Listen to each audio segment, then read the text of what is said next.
you are. I was worried you might stop to collect treasure chests opened by the Seelie along the way. It would have taken you so much longer to get here. Another conversation I cannot hear. I am delighted to see that you understand what takes priority, and that your adventurer's instinct has not swayed your resolve. Really, I must applaud you for it. You should know. Paimon's head. Okay, I'll try and keep it short. My senses are telling me that this is where we shall find the entrance to the ruins. Oh, cool! Well, what are we waiting for? Let's open it up and see! Patience. This was a sanctuary of great importance to the Hyperboreans. A special process is required to open the gate. Oh! Like the place that housed the Eternal Moon's Marrow? Okay, so what's the plan? Need us to do anything? And just the short version, if you can. Ah. Alright then. I was planning to start with some background on the invention of these techniques. Are you sure you don't want to hear it? It's quite informative. Remember what you were saying about priorities? Fine. Simply put, we need 3 human representatives to successfully undergo a process of Kuvaki resonance. Think of it as a test from the 3 moon goddesses to see if the entrants are qualified, with the most recognizable qualification being Kuvaki. Pretty sure Lauma would ace that test. Oh, wait. But we need 3 people. I also have no doubt that the Moon Chanter would be qualified. But we would need 2 other people with the same constitution. Therefore, the most feasible method is not so much to follow the rules, but to figure out how the test functions and find a workaround. I've done some research, and it turns out the mechanism is rather crude. We'll simply need humans to stand before it who have sufficient Kuvaki energy within them. I'm with you so far. How do we get the Kuvaki in them? The easiest way would be transfusion. Take some Kuvaki from Nodkrai's soil, put it into the bloodstream, and get it circulating in the body. So we're going to cheat on the test? Precisely. There are other methods, but this is the simplest one. Cheating the system is much easier than trying to hide from it. Huh? Sorry? Does the idea of cheating upset you, Miss Lauma? No, that's not it. I suddenly had an idea. Ooh, what is it? It's about Moon Prayer Night. I figured out a way for Kutar to join in the festivities. Huh? But as Paimon said, we need to have our priorities straight. Let's get back to the test. I'll follow up with Nefer on the festival arrangements. Oh, okay. Anyway, is this really the best method we have? A Kuvaki transfusion sounds dangerous, no matter how you slice it. If you think that's dangerous, wait till you hear the other methods. I'd be more than happy to go through them if you'd like. There are several. No need, we're good. Let's go with this one. Very well. Kuvaki transfusion it is. Now, I should mention that the risks can be greater or lower depending on individual compatibility. It would be rash to simply infuse the Kuvaki and hope for the best. If the body rejects it, the reaction can be quite severe. The symptoms are similar to another condition that some people living here suffer from, known as congenital Kuvaki sensitivity. So, before we execute our plan, I will perform a simple test of my own to see who is compatible and who is not. Once that is done, we will have to complete the resonance process as rapidly as possible. The participants must remain stationary while the Kuvaki circulates and bonds with them, and they mustn't eat or drink anything. What? No eating or drinking? That's some hardcore fasting. They'll all be monks by the time they're through. 3 days. Oh, that's so long! And we still need to find 2 more people who are not just compatible, but also willing to volunteer. Fasting? What are they talking about? Really? Don't you want to think this through? Haha, count me in too. 3 days without food? I can handle that. Miss Nicole has made it clear that this is the easiest way. The way I see it, there's nothing else to discuss. It's time to step up. Yeah, you're right. In that case, Paimon volunteers to be captain of logistics. She'll keep the fires lit and grab some spare clothes to keep you comfortable. Then we'll start with you first, Traveler. Please step forward.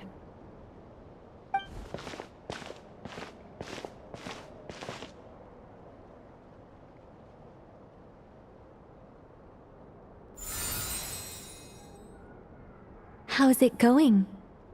Do you feel anything? How about now?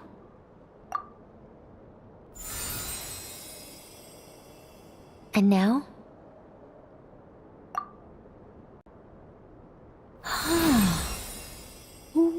What about now? You guys, it's not a competition, you know. All right, I'm officially impressed. Even as a descender, you can withstand far more than I imagined. It's like I summoned a giant stone titan to arm wrestle you, and your arm hasn't even moved an inch. In my last attempt, I infused 5 times the amount of Kuvaki required. Yes, safe to say, compatibility won't be an issue for you. You're eligible to join. You're next, Mr. Varka. Sure, here goes nothing. All right, I'll start where we left off. 5 times the required Kuvaki dose. Whoa, whoa, whoa, hey, wait a minute. How's it going? No, not great. I kind of want to puke. Feels like I've been drinking too much. A few bottles of wine, then a big stein of Dark Horse. With some hard liquor from Liyue mixed in. You think this is funny? I just lost to a young lady in an arm wrestling contest. I'm never gonna live that down. My apologies. I'll lower the concentration and try again. Oh. How's it going now? I'm not as dizzy as last time, but I can still feel it pulsing around. In that case, you wouldn't be an ideal choice, Mr. Varka. Let's try someone else. Okay, let's go ask some of our other friends then.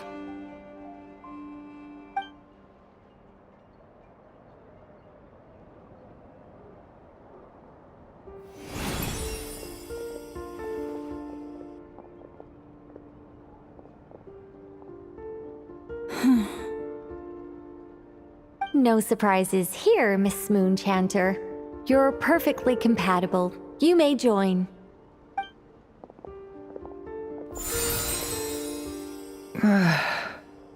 I'm getting a slight headache. Shame.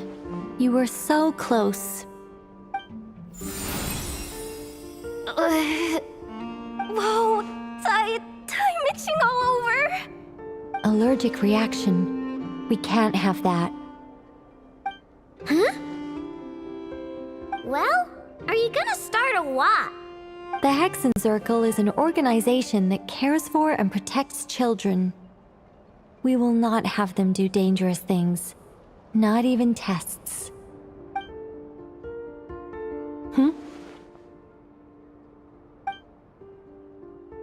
Is something the matter? The candidates have to be human. I guess that rules me out too. Huh. Everyone except the Moonchanter got beaten. Guess I don't need to feel so bad after all. I mean, looks like this isn't gonna be as easy as we thought. Perhaps I could ask for volunteers among the Frost Moon Scions. I'll see about talking to some trusted Lightkeeper colleagues. Itlua springs to mind. In fact, I think we had some former Frostmoon Scions join our ranks recently. Can you give me the scientific explanation for how the test works? I can probably make some kind of test bot. Then we can just zip through Nasha Town, going up to people and pressing a button to check their status. Wouldn't that be way easier? No. Wow! No elaboration for once. How about I contact the Knights of Favonia's garrison in the Wave Chaser plane? Shame that Lohan's already left. And that guy's even tougher than I am. Strange. The moon goddess is clearly revered by many people. So why is she on the brink of disappearing? She mentioned that the world has rejected her from the very beginning. And when we fought the Rakhir of Salnari, it seemed like she exhausted her power for our sake. Also, Paimon's not sure revered is the right word for how people feel about her. Gratitude, certainly. For my part, anyway. It's basic reciprocity. She helped us, so she deserves our help in return. Yeah. Even though she looked like she didn't care, she still saved a ton of people, including me. A review of the relevant data leads me to conclude that Miss Columbina is a good person. Yep, you bet! They really think so? I'm super surprised that Columbina isn't her actual name, though. I think it really suits her. It's light and graceful and... yeah, just a really pretty name. I know, right? Unfortunately, that's not our decision to make. Columbina. That was the code name the Fatui gave me. But it also came up in the song I heard when I was born. But...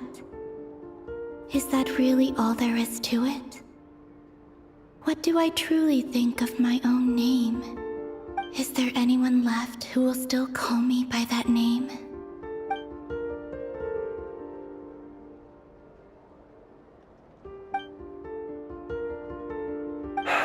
Moonprayer Night is getting closer by the day.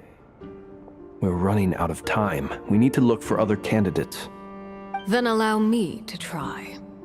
Huh? What are you doing here? You contacted your friends via the Adventurers Guild. Sandrone has been keeping an eye out for something like that, so she informed me. Since I have the ability to accommodate a moon marrow, I should prove to be a suitable candidate. Arlecchino. When can we begin? I see. We can begin right away.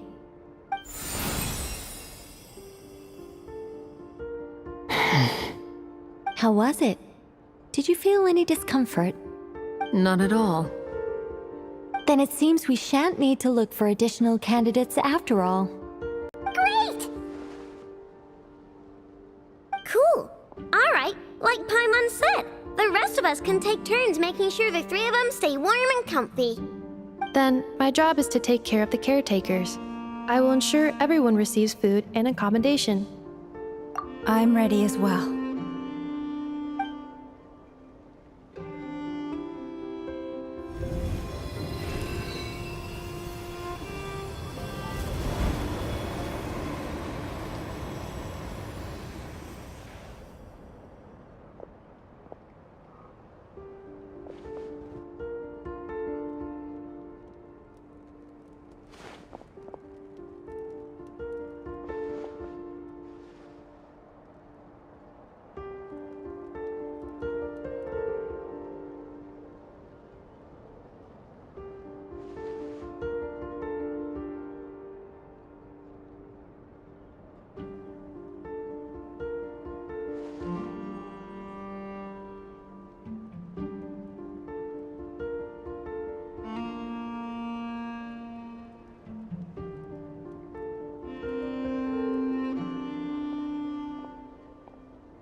The work is done.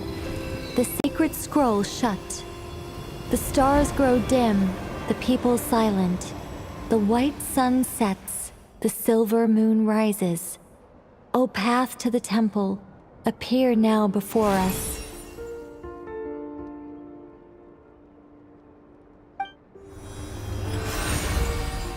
Wow! It really opened! So that's what all this is about. They've been trying to open this gate. Come, let us enter. It might be best to eat something first. Take care to chew properly and swallow slowly. It will give your body time to readjust to the digestion process. They will head in soon. They will need to enter this gate.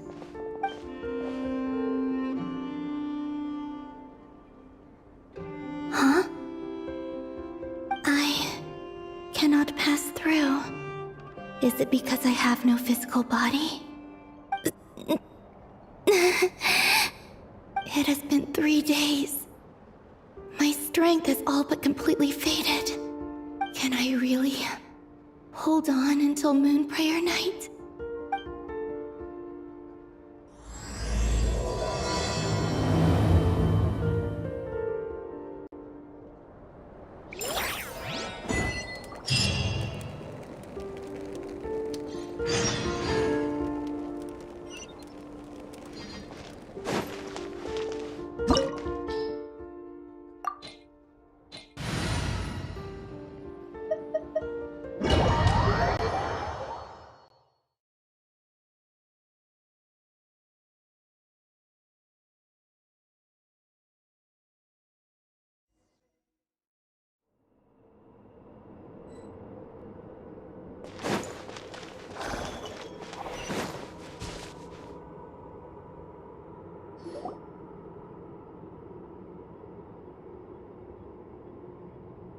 Are these people...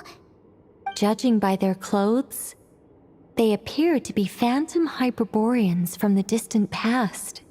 That could mean they have some clues about the moon goddess's name, right?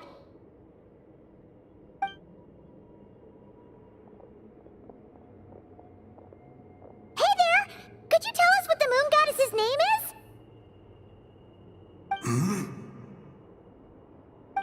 Sorry. That's probably a weird question, huh? How do we explain this? The moons are long gone, and their goddesses are dead. Their names no longer mean anything. When a new moon goddess is born, we will surely know her name. We have used every last resource at our disposal. All that remains is to wait, patiently and quietly.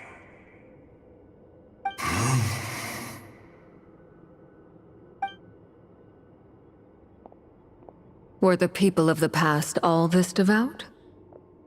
It looks like this phantom doesn't intend to converse with us any further. Surely the new moon goddess he speaks of must be Columbina. Alas, Kuthar's birth came long after the age in which he lived. But, maybe if we find a phantom from a more recent age, they might know Columbina's real name. True. Keep an eye out. We should be able to tell which era they're from by the clothes they wear. Yeah, you've been pretty talkative this whole time. What changed? Oh, nothing. I'm fine. You all make good points. When the Hyperboreans speak of moon goddesses, they mean the 3 from truly ancient times. I can't imagine they would know anything about our current moon goddess. There once was a time when the moon goddesses blessed them greatly and protected them from harm. So, when the war between the gods and dragons plunged the world into chaos, it seems they looked once more to the moons for help, praying for a new goddess to be born. Yeah, that checks out. Let's continue on. Who knows what else we may discover?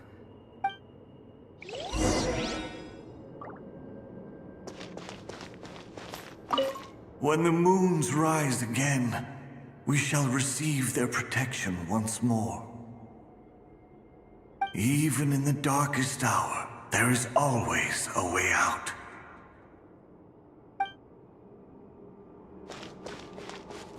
The moons have left for now, but they would not abandon us forever.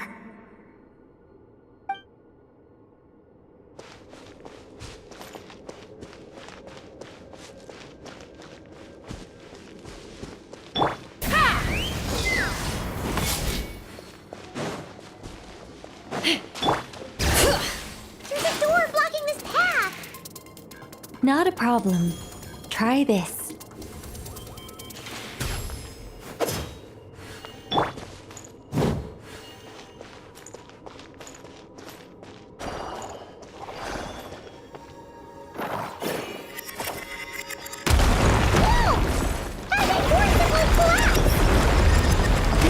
Was maintaining the door's integrity. Remove the core, and the device stops working. Rev the engines! Is this our destination? Impressive.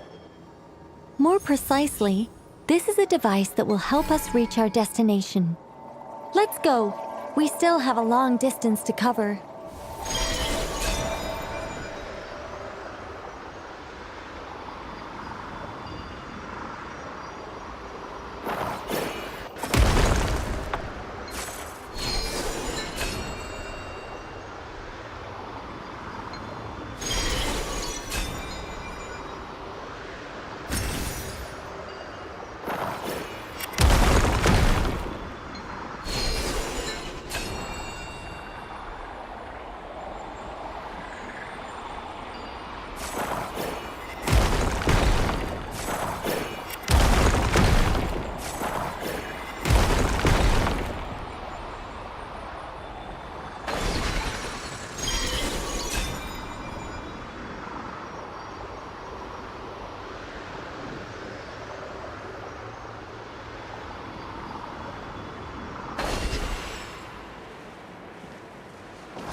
Let's try that device again.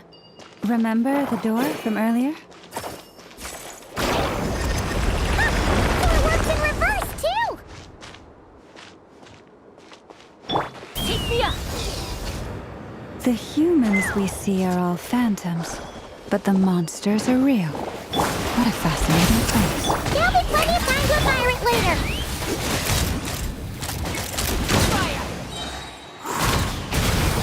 Knock him down.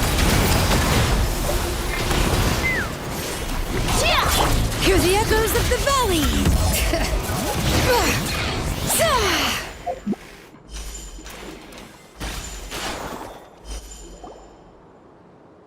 Ooh, there's a whole bunch of artwork in here.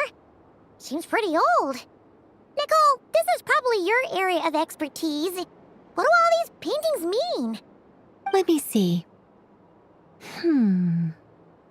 To understand these murals requires some knowledge of the history surrounding the War of Funerary Flame. I shared a little of this with Lauma before. Yes. I think I follow. The dispute between the Moon Sisters, the transformation by Nibelung. Oh no, it's no trouble. I'd be delighted to share the tale again. Alright then. Tevat's 3 moons and their goddesses were brought into being by the will of Nibelung, the then ruler of Tevat. But when the heavenly principles came, they changed the world completely, down to its very foundations. The moon goddesses were nowhere near strong enough to challenge this entity. But the heavenly principles did not view them as heretical entities that had to be removed. Essentially, the 3 moons existed to keep this planet alive and operational, which did not directly conflict with the heavenly principles' aims. Nevertheless, the inherent precariousness of this arrangement would soon be revealed. Nibelung returned. Yes. He did, and thus began the War of Funerary Flame, a battle for dominance between Nibelung and the heavenly principles. Discord would soon emerge between the 3 moon sisters, One would voice the opinion that they should follow Nibelung, for it was he who first hung the moons in the sky. Another would argue that taking sides in the conflict would only bring the world closer to ruin. There was no telling where it would lead, especially since their creator had returned, bearing the perilous power of the abyss. Nibelung would eventually discover their disloyalty. He had all three imprisoned before transforming the moons into weapons with which to fight against the heavenly principles. What? Weapons? Yes, the very moons that had once defended the planet became instruments of death and destruction, striking terror into the hearts of all living things. And although the heavenly principles and the three moon sisters had once been at peace, it now seemed that the moons posed an unacceptable threat to Teyvat. It is possible that the heavenly principles did not know of the goddess's imprisonment. If so, the weaponization of the moons would surely have been viewed as an intentional breach of the peace agreement. Regardless of who knew what, when, the heavenly principles shattered two moons and flung the other beyond the skies.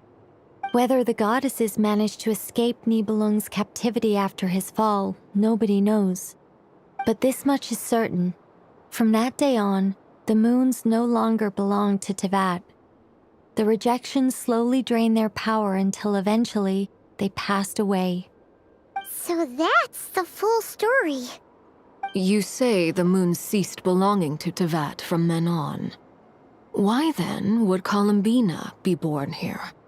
That is perhaps due to the lingering connection between the Frost Moon, which was not shattered, and this world. You could see it as the three sisters' dying wish. They never desired war. All they ever wished for was to protect this land. I see. If the final fate of the three goddesses is as you say, then Columbina faces the same grave danger. Our investigation has yet to bear fruit. We must hurry. Yeah, you're right. Let's keep going.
Let's fly!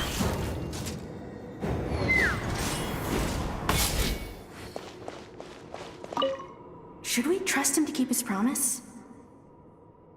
We have to. There's nothing else we can do.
activate this thing?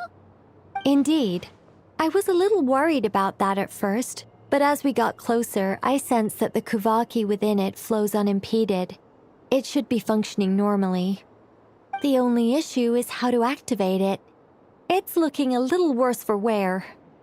What about the cores from some of the other devices we've seen? Can we repair it using those? In all likelihood, yes. I imagine that would have been the Hyperborean's backup plan. Let's look for some cores.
Walk up, then jump down.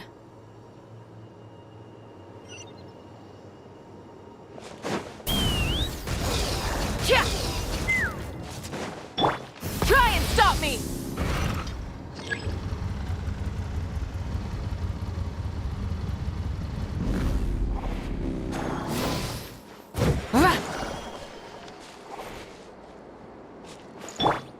Let's fly!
The device is up and running.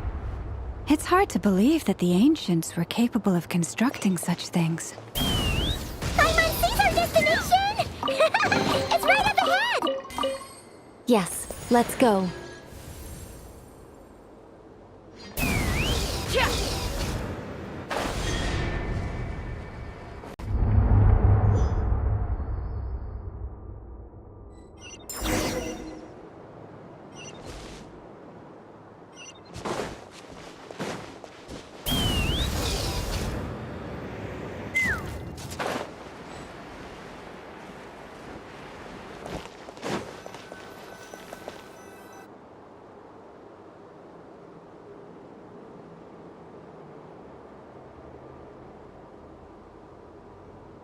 This is where the people of Hyperborea communicated with the moons.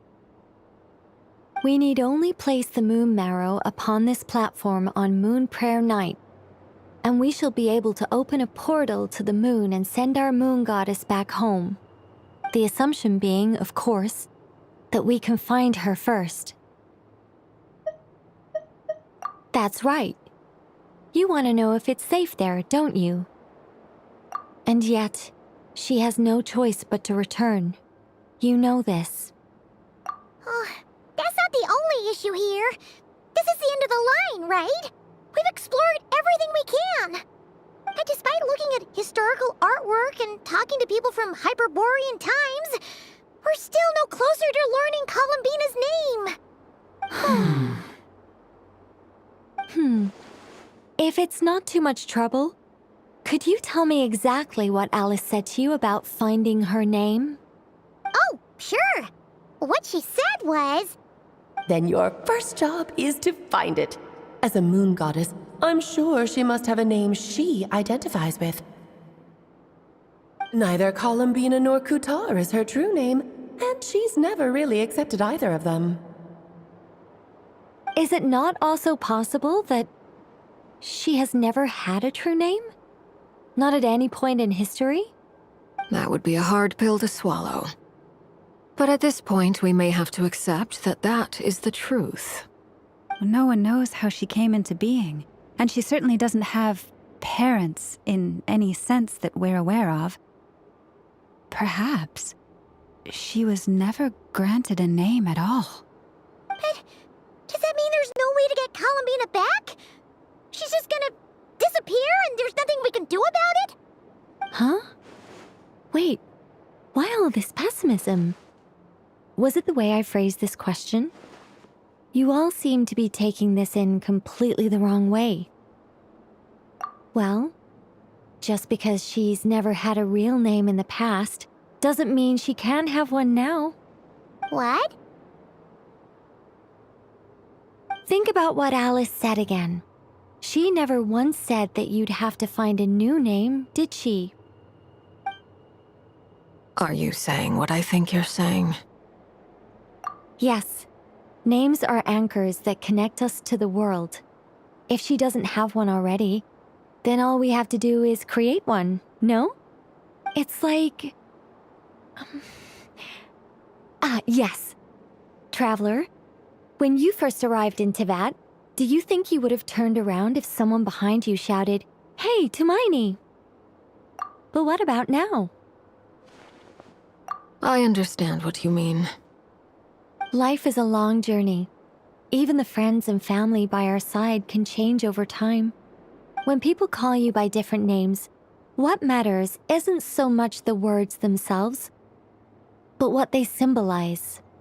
And of course, whether that resonates with you. Lumine. So, close your eyes and picture the moon goddess in your mind. If you were to call out to her in this moment, what would you say?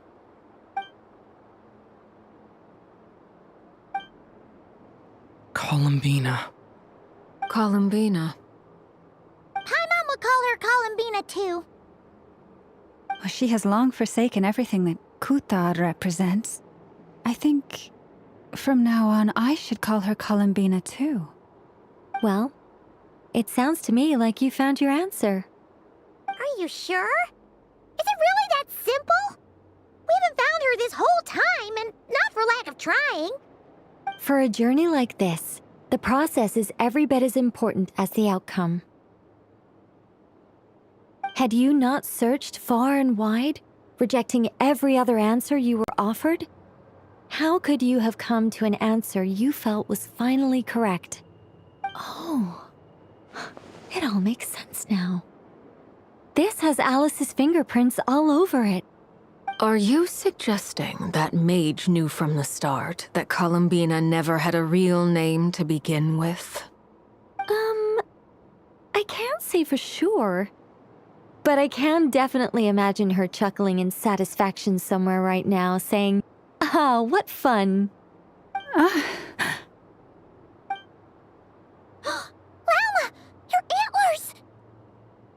You should hurry. The festive moon has begun to rise. Do not worry, for when you called the name Columbina just now, I could sense that the power within was enough to summon back the moon goddess. The power within what? The name? Yes. So, the thing is...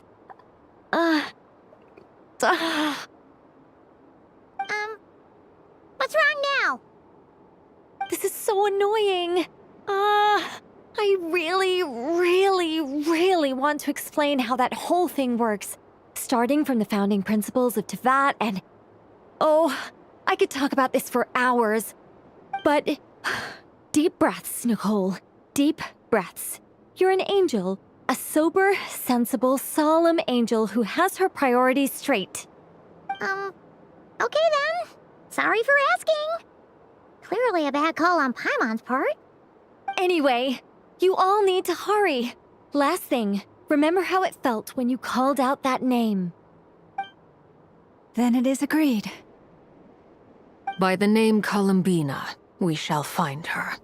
Then we'll throw her the best Moon Pair Night party ever!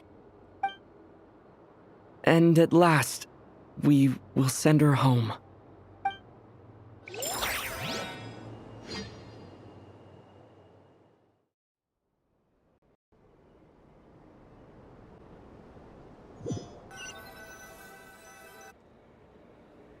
I can barely move anymore.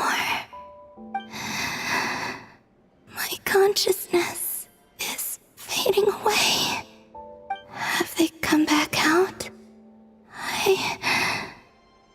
I'd love to see them one more time.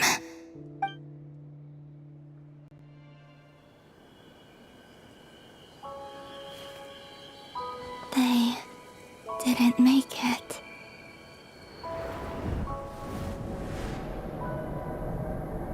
Could you tell me your name? My name is... Columbina!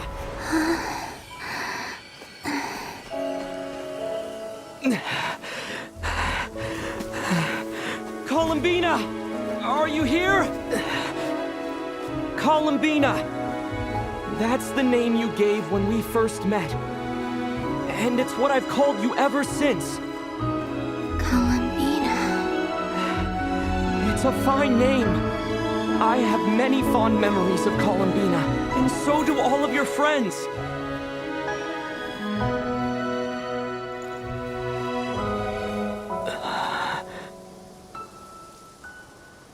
If you like this name,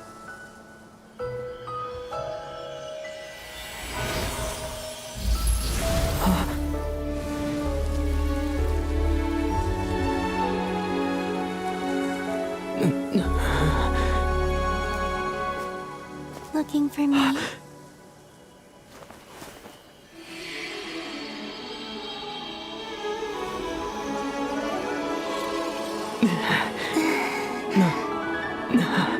like it.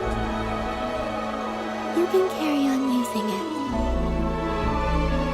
My name is Columbina Hyposelenia.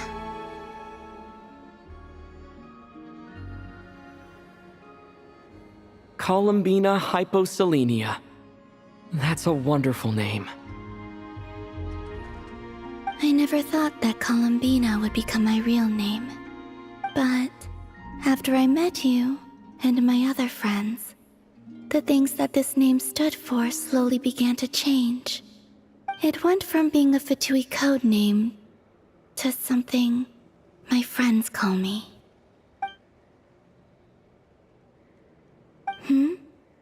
What is it? Why aren't you saying anything? I'm just so happy for you. Thank you. So, where's everyone else? We can go and meet them very soon. Everyone went to different places to try calling your name. Great. I'd like to thank them as well. Everyone's done so much for me. Searching for my name, entering those ancient ruins. Huh? Wait, so you were... Yes, I was there. Not physically, but my consciousness was still holding on. I followed you the whole way. Starting from when? You turned around and called out my name while you were in Nasha Town. Do you remember? Let's go. We don't want to keep them waiting. Sure. In that case, come with me. But... Hmm? Before that... Could you call my name one more time? Sure.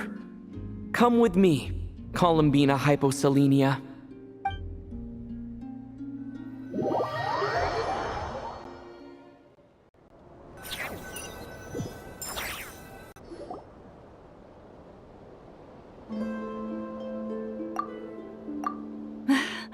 Columbina! Oh, this truly is wonderful. Llama, I can't breathe. Ha ha! Just in time for Moon Prayer Night! It's good to have you back, Miss Columbina. Yeah, we were worried sick. Thank you, my friends. With your help, I now have a name that belongs to me. Columbina Hyposelenia. Where's the second half from? You added it yourself? That's right. It means... Born beneath the moon. Yes. And by extension, it can also mean born beneath this world. A fine name. Now, as much as it pains me to interrupt this beautiful reunion, I feel obliged to remind you that the Moon Prayer Night celebrations in Nasha Town have already begun. Don't you want to enjoy the festivities? There's so much to see and do. And some of the ambient lighting and entertainments were sponsored by the kind souls in the Hexen Circle. Nicole? Why have you turned into Dodoko? So you're Miss Nicole. Thank you for helping us, and for helping me find my name. It's nice to finally hear your voice. You're quite welcome. Guiding lost people to hidden treasure is what we Seelie do. And if you ask me, spiritual treasures are far more precious than material ones. Chests are all well and good, but this was what it's all about. Ah, so satisfying. Anyway, I had to go help Alice. It seems like she ran into some trouble. That's why I couldn't be here in person. But don't worry, we're with you in spirit. We'll be celebrating right along with you. Keep an eye out for the Hexen Circle's festive stalls in Nasha Town. I think you'll like what we came up with. Alice said she even managed to rope B in this time. The Frost Moon Scions have also prepared various attractions. I believe Aino and Effa and their crew are setting things up as we speak. On that note, Nefer, about that request I made. It's all in hand. Yehoda is on site to ensure that everything goes off without a hitch. Wonderful. In that case, Traveler? Huh? Come on, Columbina. It's time to celebrate the best Moon Prayer Night ever.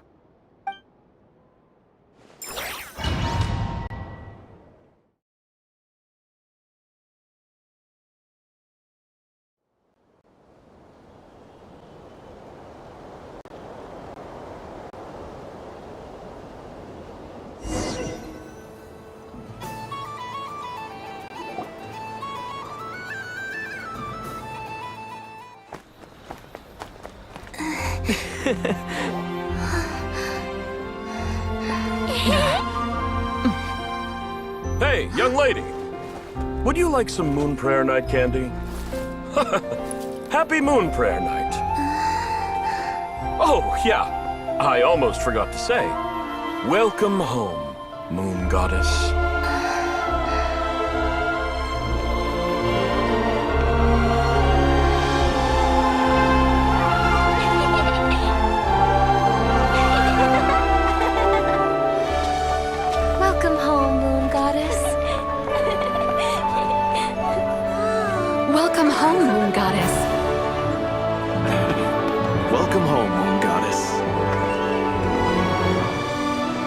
turning Nashitown into her home is a festive gift.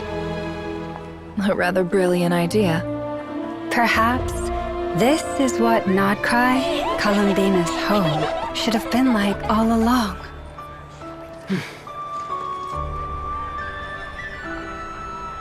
Thank you for the gift. I like it a lot.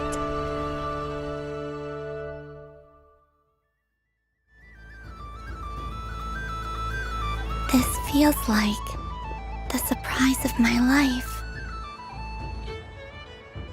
I do. I never imagined I'd ever get to enjoy Moon Prayer Night with everyone so freely. If you're happy, we're happy. Quite a strategy you came up with. Hide the tree in the forest. It's not your usual style, Lauma. Is there something about Moon Prayer Night that enhances what's in your head as well as the antlers on top? Apparently so. It even inspired a perennial penny pincher to use their resources for a greater cause. It truly is a magical festival.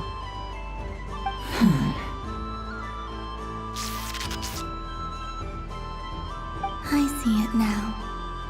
This bickering is actually a sign of a strong relationship. Huh? What's everyone doing here? Oh! Miss Columbina, you're back! Yes, I'm fine now. Thanks for your concern. How's your progress with Alice's assignment? Very well indeed. I've never heard her sound so excited. Not like this. This time her excitement seems more serious. Seems like she's had a major breakthrough. She said she'll contact us once she knows more. In the meantime, we're free to relax and have some fun. Enjoy the time off while it lasts. I have a feeling that our next task won't be so simple.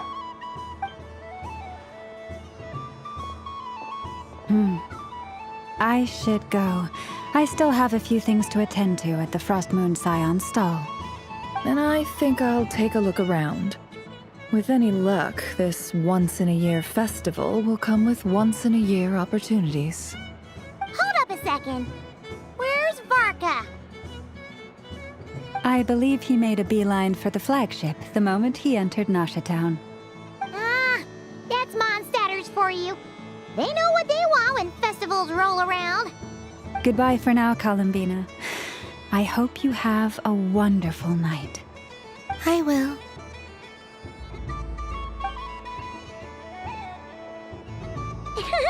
Well, in that case, don't just stand there.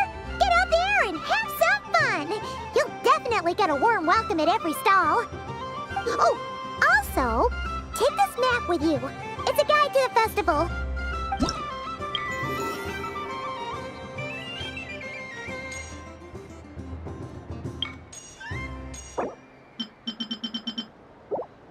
The Frost Moon Scion stall is over here. Lauma's invited a whole bunch of cute animals to celebrate too. Over there is the Hexen section. Alice seemed more excited than anyone about this festival, so she insisted on making it a grand affair. Oh, and then there's the Nashitown local specialties, including... Actually, forget that. Better if you go check them out for yourself. Thank you. It looks like a lot of fun. You're not coming with me? We'll be around. But don't you want to browse by yourself for a bit first?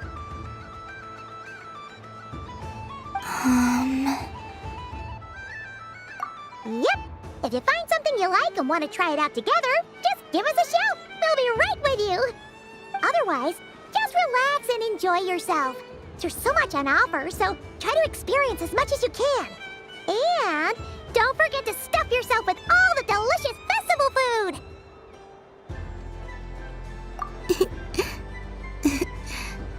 All right then. Off I go.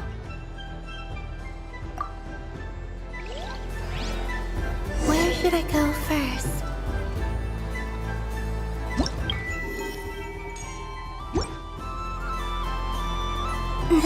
So this is the Frost Moon Scions area. It feels very familiar. But But I was aiming right at it! Aw, what a pity. I saw it with my own eyes. You were so close. So very close. That's not true! It dodged out of the way right as I was about to snag it! I'm sorry? You heard me! This paper frog can move! I swear! Dear, oh dear, what are you saying? How could a paper frog move?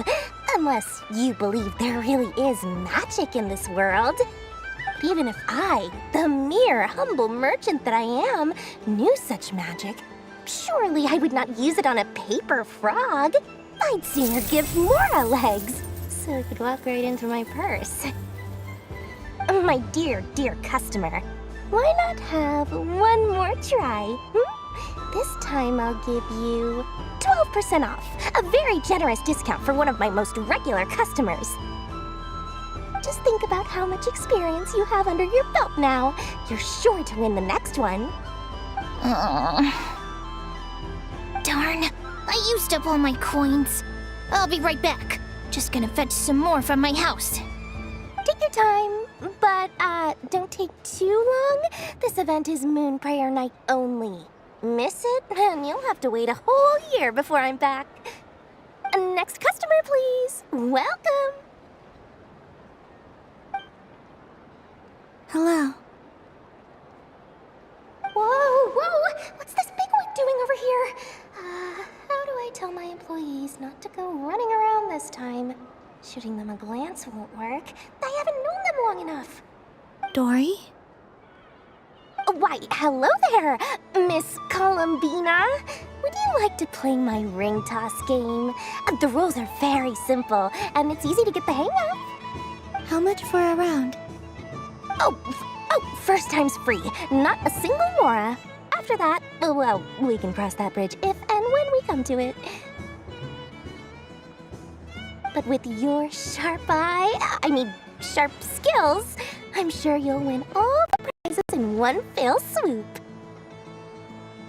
That was an obvious enough hint for them, right? Right?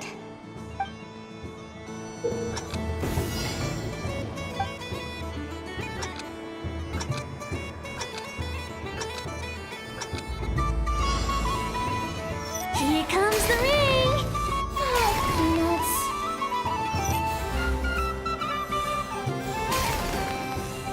Change tracks! Roselle! Should we move or not? Just a tiny bit. Alright, then I'll... Oh, sugar plums, not the clock hands. How do I move the legs again?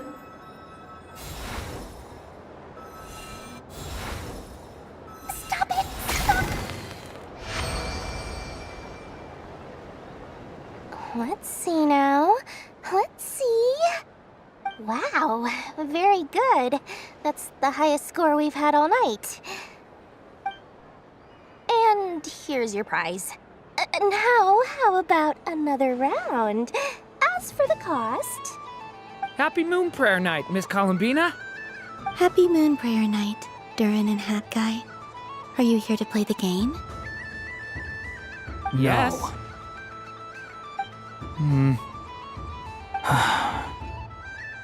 You said we were just coming here to say hello. I did, but then I recognized a few more people as I got closer. Do my eyes deceive me? Is that... It's our little dragon! He's all grown up! Someone's popular. Well now, since you came all this way, why don't you try out this lovely game we have going? First try is free! He'll have a go. I'll pass. It's only one free try per customer. You can't give your try to him. I'm aware. How has Elder Almond been lately? He's in great shape. He goes for a run in the forest every morning to stay fit and healthy. He tried to go boat racing with Firecracker a while back, but he couldn't even make it onto the Lotus Leaf. Firecracker was in fits of laughter. How about you, little dragon? Can you still fly? Yes, I can. But you've become less chatty. Has growing up been tough on you? We call that maturity. You know, the thing people sing about. The knight wields a sword of stone to defend those hearts that are made of gold. Stone is very heavy. That's what keeps him from talking too much. That's awesome! I want to be a knight when I grow up too. Ring, here I come!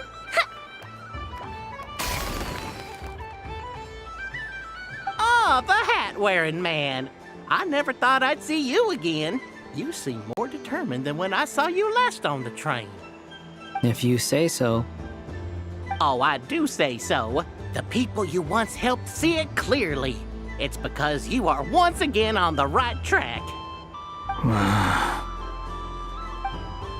May the engine in our hearts propel us to the station of our dreams. I can move! I can move now, Roselle! What are you doing, running into the rings like that? You got them all so quickly! I have never seen anything like this in all my travels. Is this guy actually an old friend of theirs? But how? They're origami animals and clockwork people from a fairy tale. Getting to know them would be quite an arduous task, unless they share a hometown? I have to get to the bottom of this. Next time I see the Great Mage Alice, I shall demand answers. Thank you, Dory. I had a lot of fun. Now for your prize. Where did I put it? Give me a moment to dig it out. Oh, sweet grand prize. How I wish I didn't have to let you go. Good thing I've already turned a profit from the customers earlier in the night. Otherwise, I'd have wasted all my hard work. Okay, I'm back. What? I leave for 2 seconds and someone's already claimed the grand prize? Oh, well, these things happen, you know? Perhaps you'd be interested in one of the other prizes instead. We've got all kinds of wonderful goodies here. Is this the thing you wanted? Here, you can have it. Huh? But... Don't worry about it. It will be happier with you. Oh, thanks so much, Miss. Moon Goddess. Oh, goodness gracious, Columbina. Give me strength. How am I supposed to make any more money from this child at this rate? Daddy, look! That's the game I was telling you about! Forget it. She is the Moon Goddess after all. I'll think of some other way to swing this. Maybe I can try to hook this new kid. Huh? Oh, someone already won the grand prize. You can take mine if you want. What? Why? Why are all these bleeding hearts coming here to ruin my business? Happy Moon Prayer Night, everyone. Happy Moon Prayer Night.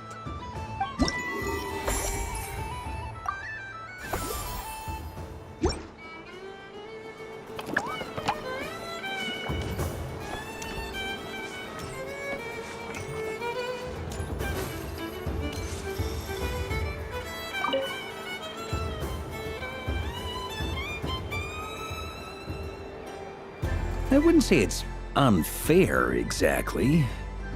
I mean, your voice goes right into people's heads. How would you explain that to the kids? You can't just explain it away as magic. Is something the matter? Ah, Miss Columbina! No, nothing you need to worry yourself about. Impeccable timing. Stick around for a second, Miss Columbina. I need your input on something. This self-proclaimed Knight of Justice has yet to give me a satisfactory answer. I, for one, would like to hear your verdict on the matter. Hey, now, I left the flagship just to help you out, Miss Nicole. What's going on? So Alice and I are both using long-range remote control spells that work on similar principles. allowing us to attend this festive fair in Dodoco form. Sorry, let me backtrack a little. While similar, there are some key differences. Alice, being a great mage, wanted her Dodoco to reflect something of her own charm and mystique. So she adjusted the way its tail moves when it spins around. An entirely gratuitous move, in my opinion. I hardly see how anyone is going to notice that. If anything, I'd say that anyone who stares intently enough at a Dodoco's tail to notice such a small detail is someone we ought to be highly concerned about. I only say this to emphasize that my question has nothing to do with tails. Now that we're clear on that, why is Alice's Dodoco permitted to interact directly with the children celebrating Moon Prayer Night, while mine is not? Your voice speaks directly into people's minds. See? Exactly what I said.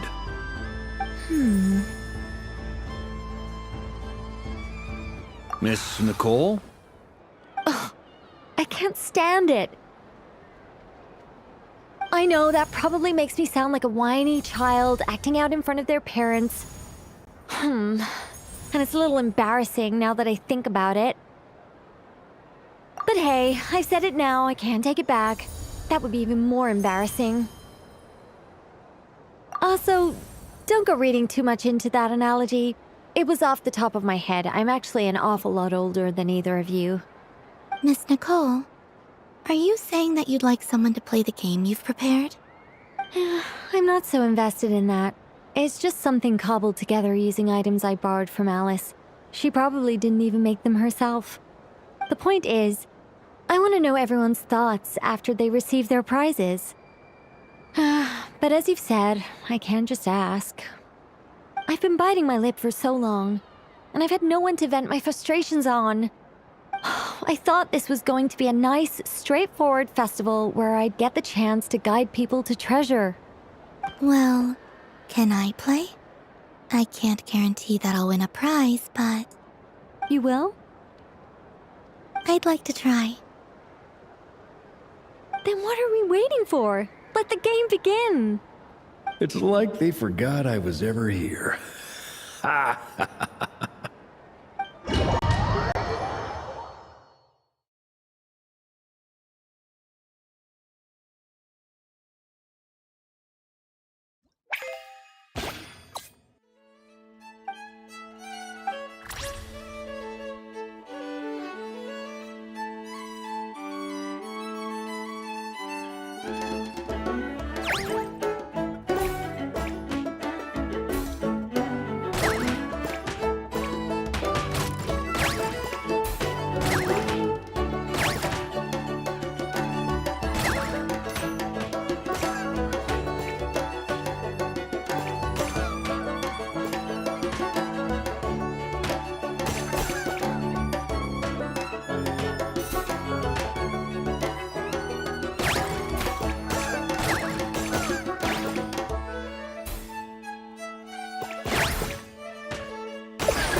Congratulations, Miss Columbina!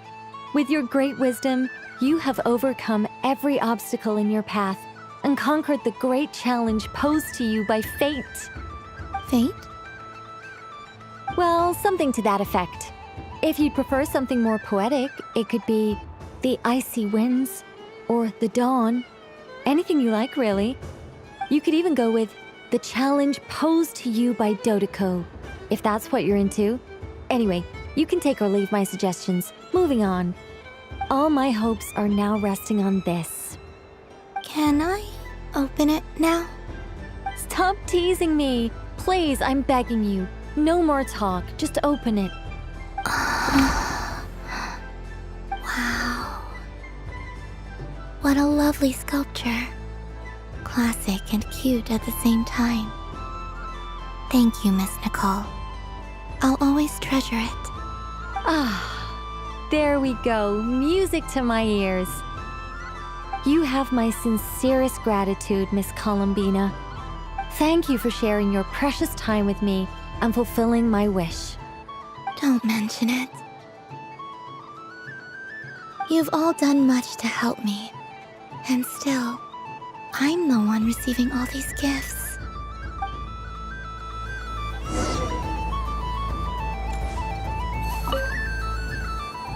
A soft and furry creature that bounces and jumps. Welcome home, Moon Goddess. This one talks too. Allow me to introduce myself. I am a Dodeko from a distant archipelago, the most mischievous of all my Dodo brothers and Dodo sisters. When the going got tough, I powered through, and when I met obstacles, I boomed them away.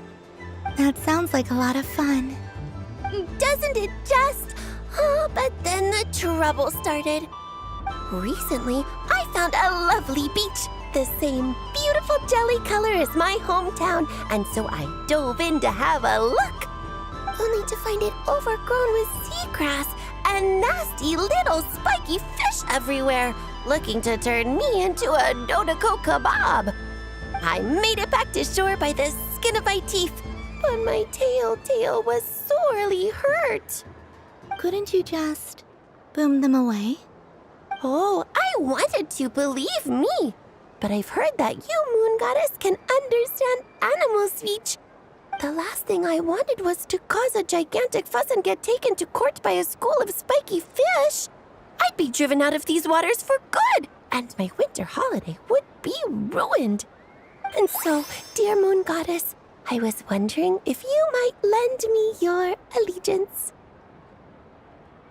Are you roping me into a crime?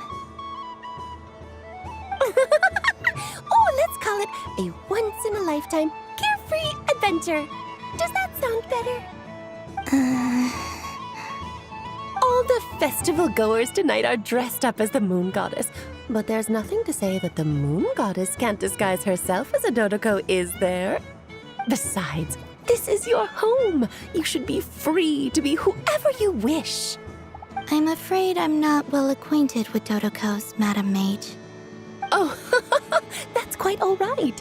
We Dodekos are innocent, happy creatures with a free-spirited nature. Many, like myself, are mischievous troublemakers. Others are lazy souls who like nothing better than to lie down on a nice rock and take a nap. In our eyes, every creature who yearns for happiness and freedom is a Dodeko. But perhaps in yours, we Dodeko are a fluffier and more mischievous breed of Kuhenki.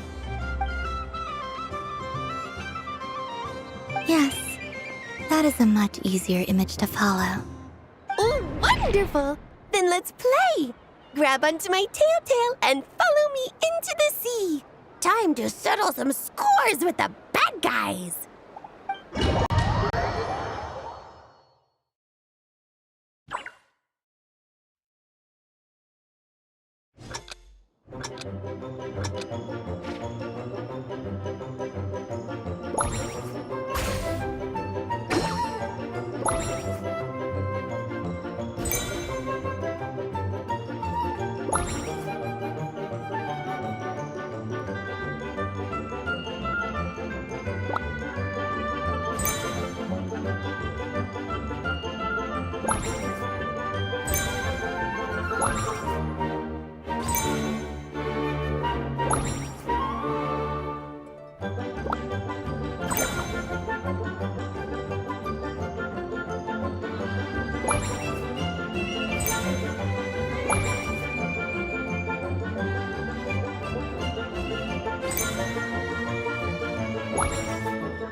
remarkable talent. So, what do you make of it? The use of Jumpy Dumpties doesn't come as naturally to me as Kuvaki. But their unpredictability makes it fun. I think they call this...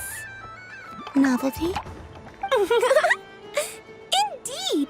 And how did it feel blowing those pesky nuisances away? Not bad.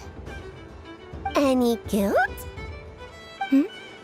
What do you mean? Oh, wonderful! Lovely answers to all 3 questions. You've passed the safety test. Now I can give this special bomb to you as a souvenir. Remember, if you find any meanies living on the moon, you can use this to boom them into oblivion. I will.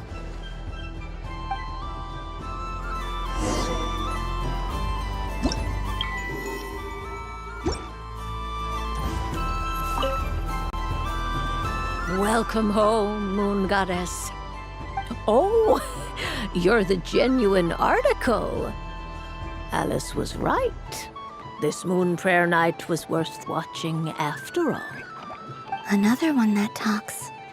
Greetings. Pleased to make your acquaintance. I am the Hexenzirkel member they call B. Barbeloth Trismegistus. Columbina Hyposelenia. Pleased to meet you too. Hyposelenia. A fine name indeed. Now then, Miss Columbina, do you wish to hear a mage's divination? Divination? The Frost Moon Scions used to ask me what would happen in the future. Is this like that? From the perspective of the one seeking answers, perhaps. As you look to your journey ahead, if you seek to understand the unknown, resolve your doubts, and soothe the confusion in your heart, divination could be for you. The unknowns on my journey. Of course, if one wishes to peer into fate, then hydromancy is the more precise option. But that is a complex affair, and to relegate that majestic art to the status of a festive amusement would seem somewhat uncouth. Besides, it is sometimes better to not know fate with great certainty. Hence, I shall use the suitably festive Luna Arcana to tell your fortune instead. It is more popular with the youth in any case. Lunar Arcana. Indeed. Unlike hydromancy, this will only display possibilities and trends. People like to think of themselves as creatures of agency and free will. Peering too far and too clearly into the future is detrimental to both body and soul. I'd like to give it a try. Of course you may. Come then, take a seat, Miss Columbina. Before we begin, are there any specific questions you would like to ask? Let's stick to general possibilities and trends, like you suggested. Ah, very well. Then I shall use the basic Lunar Arcana deck. Now, try to relax. Cast your mind upon the things you have experienced and the things you are soon to experience. I will shuffle the deck. Would you like to cut the cards yourself? You do it. No problem. Now then, to make things easier for the seeker, that is to say, you, I shall decipher the cards from your perspective.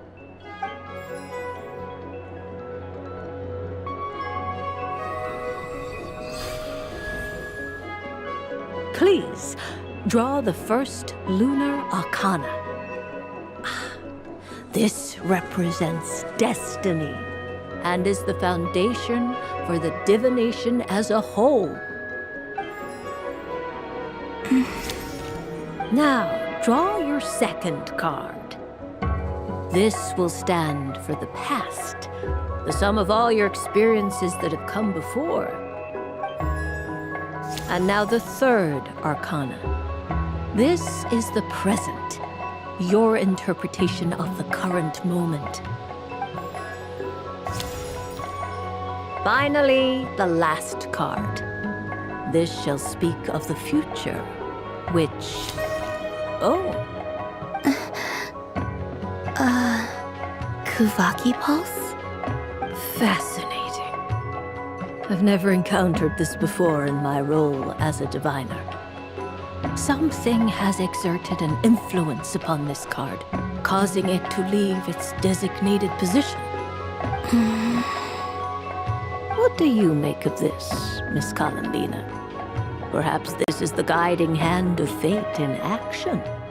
Of course, if you wish, you can choose to deny the validity of this card and draw the future for yourself. No, it's fine. Let's go with this one. A bold decision. I must say I'm looking forward to the results. Well then, let us flip the Lunar Arcana in sequence and see what emerges. Sure. First, Destiny. No surprises here. The card that represents yours is the Moon. The Moon. Indeed. The Moon can represent the truth at some times, but deception at others. False peace, destructive calamity, and the world-changing power that lies within. When the Moon is placed on the Destiny tile, it indicates that your destiny is not what it may appear on the surface. Instead, it may yet have a hidden side. It symbolizes a journey through the fog, fraught with uncertainty and deception, where one must face inner challenges head-on. I don't understand. Patience, my dear. This is but the first card, which serves as a basis for the interpretations that follow. Our divination will only grow clearer from here on out. Now then, flip the second card, the one that speaks for the past. The Hermit, but inverted. Inverted? Yes. The Hermit symbolizes solitude, introspection, and the pursuit of truth. When inverted, it represents isolation, truth out of reach, and a path that leads one astray. Combined with the Moon as one's destiny, the Hermit inverted represents a choice you made to stand alone in the past. It was a choice made not out of fear or arrogance, but for reasons that others could not perceive. You fumbled through the darkness without a guide, but you did not find your way. Rather, you went astray. More than once, it would seem. Is this about how I became Kutar despite not wishing to become a god? And how I joined the Fatui because I yearned for a place to belong? I suspect only you know the answer to this question. All is not lost. The past is in the past, and so it shall remain. Shall we look into the present now? Oh my. The Lovers. One of the most interesting Luna Arcana. What does this one mean? This means that you have had an unprecedented emotional experience. The joy of finding your soul becoming intertwined with that of another. A precious and wonderful thing indeed. It's true. I've made a lot of friends recently, and they are very good to me. I like them a lot. That sounds lovely. I am most delighted for you. The Lovers can also represent important decisions, perhaps related to a parting of ways. Now, if I were to guess... Yes. My return to the Moon. I understand. Parting with friends is never easy, Columbina. But rest assured, this is not the end of your journey. There is always another story waiting to be told. The future always lies ahead. The future. Well now, it's finally time to flip this most mysterious of cards. Why did it appear? And what does it wish to tell you? I'm ready. Very well. Flip this card and see what lies on the other side. Oh. Miss Barbeloth? What is it? This card is death. That doesn't sound very good.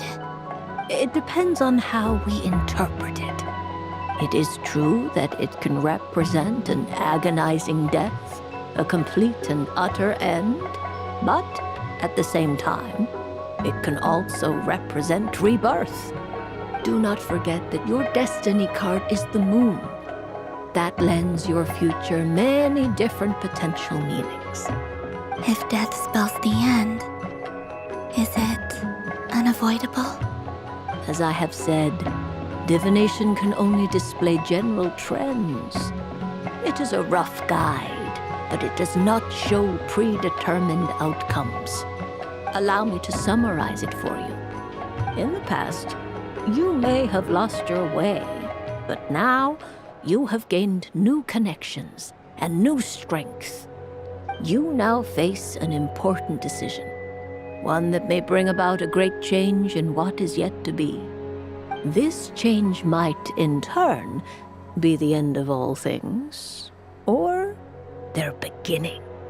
But remember, everything is subject to change because of the moon present in your destiny. You must see the truth clearly and face your innermost thoughts. The truth. My innermost thoughts. Thank you, Miss Barbeloth. Don't mention it. Some people dislike divinations, the fear of glimpsing an ending to their story that they wish was not so. But I can see that you're different. The result of this divination will not sway your decision. This is a rare quality, and one that diviners always hope to see in the seeker. We are here merely to guide, not to exert undue influence. I understand. Go then and illuminate your future, Miss Columbina. The moonlight that shines from you now is most captivating.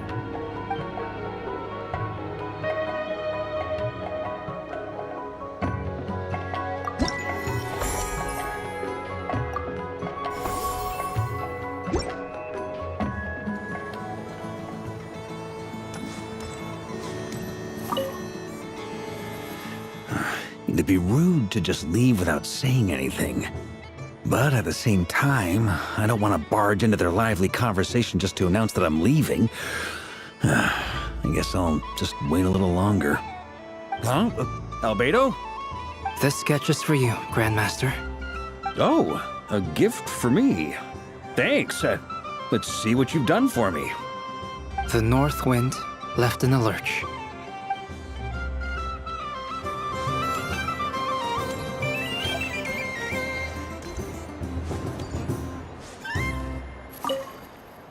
Done being a do-gooder yet?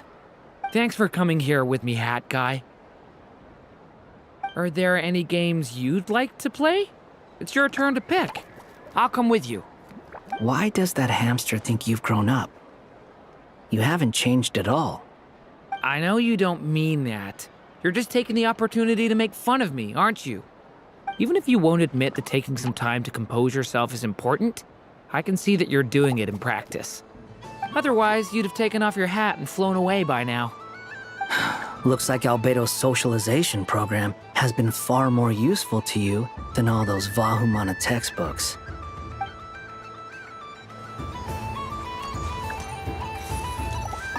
Happy Moon Prayer Night, adventurers. May you have a lovely evening.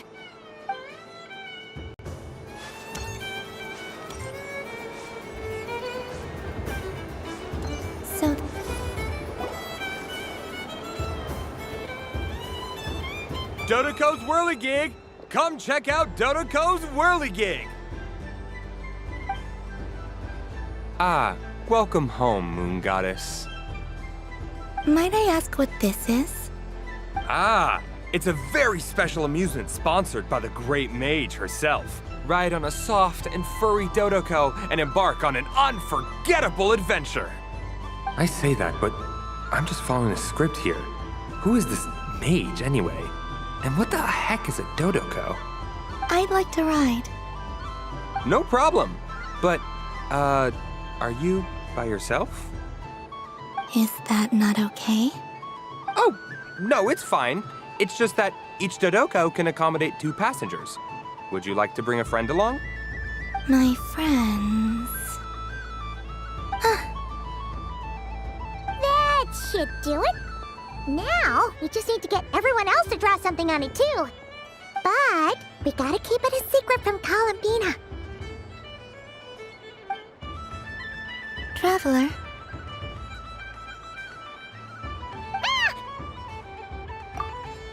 I want to go on that ride. Will you join me? Let's go then. Don't worry. Paimon will do the rounds. You go have fun. All right. I think we have to wait in line over there.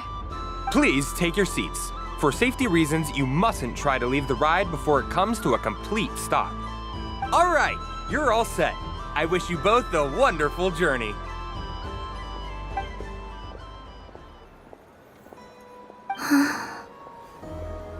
Not bad. It reminds me of riding a moon lane. Sometimes, the Kuhenki circle around me like this, playing their beautiful melodies. Yeah, I'm going to miss them.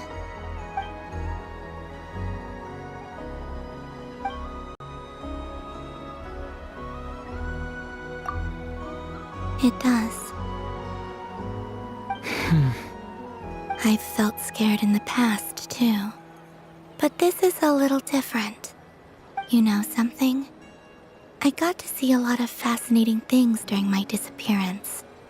I saw how the Frost Moon Scions act around their families. So different than how they used to act in my presence. And I also saw how they interact with their friends. It made me curious at first. Why do people act so sincere when they're worshipping gods, but save their truest, warmest feelings for each other? Slowly, I came to realize that it's because they trust one another. They know, deep down, that they'll be accepted for who they are. All of it. The good and the bad. I know. I knew it the moment you started calling out my name. What I fear now is the end. I fear losing all this the very night I have gained it.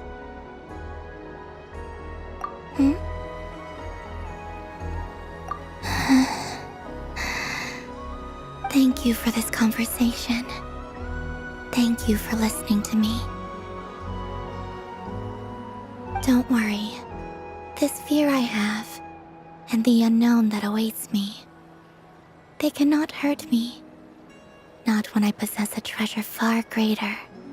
I just want you to remember this version of me, the real me, on this final night together. Dear passengers, Dodoco's awesome adventure has come to a close. Please leave in an orderly fashion, and we look forward to seeing you again in the future. Don't want the journey to end, huh? Don't worry, you two. There's always another adventure waiting just around the corner.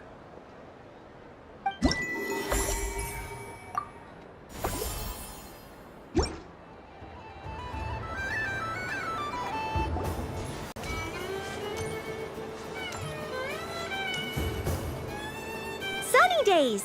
I prefer sunny days. Ah, well, you are as warm as the sun itself, Moon Goddess. Very well. I believe your spirit animal has to be this most adorable chic badger. Wow! Thank you, Mr. Talking Magic Lamp. Have a very happy festival, Moon Goddess. Lance? That's you, isn't it? It's our little secret, my dear traveler in Paimon. Okay, sure, but why are you here selling sugar sculptures? Everyone celebrates in their own way. After gazing into the abyss and spending time around gravestones all year, what better way to relax than to see sunny smiles on the faces of the living? Besides that, I like to think of myself as a fair judge of character. I dare say matching personalities to confection suits me rather well. That's not what Paimon was talking about. Aren't you afraid that your true identity might be exposed? Should I be? There is all manner of magic in the air this moon prayer night, thanks to the work of the great mages. I see Miss Columbina is hiding in plain sight. Why should I not do the same? Why miss this rare opportunity to enjoy a special evening in my true form? Fair enough.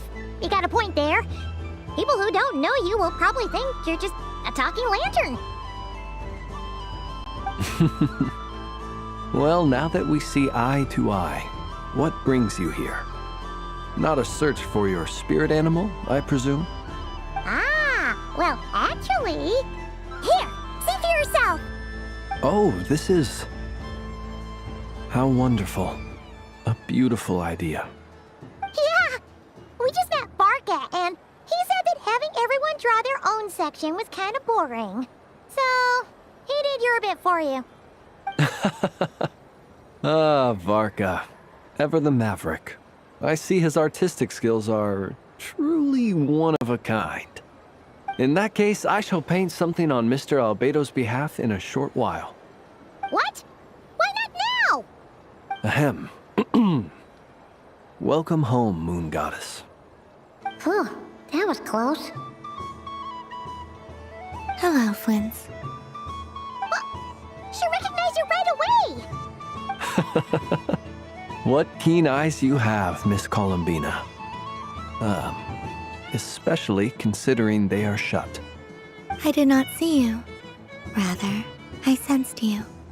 I can sense the fluctuations in Kuvaki all around me. One would expect no less of the Moon Goddess. Might I interest you in some candy? Yes, please. Excellent. I shall make some for you right away. Something the matter, Miss Columbina? What about my spirit animal? All the other children carrying sugar sculptures are talking about it. Wait, is she taking the test seriously? My apologies. How could I neglect that? You are quite right, Miss Columbina. Every one of us has a magical creature living in their heart. Would you permit me to help you find yours? Yes, please. Do you prefer the day or the night? Night. Which of the 4 seasons is your favorite? Winter. Think of a perfect day. What is the weather like? Sunny, rainy, or perhaps cloudy? Rainy in the morning, sunny at night. What kind of answer is that? Forests, lakes, and open seas.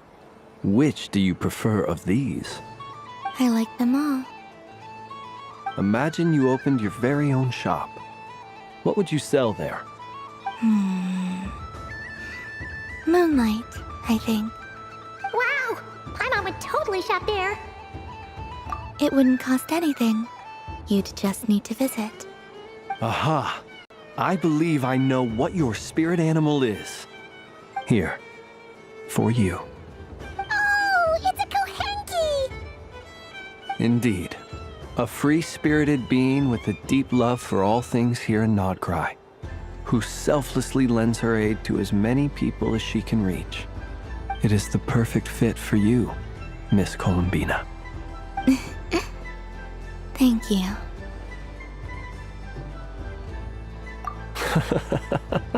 It would be my honor.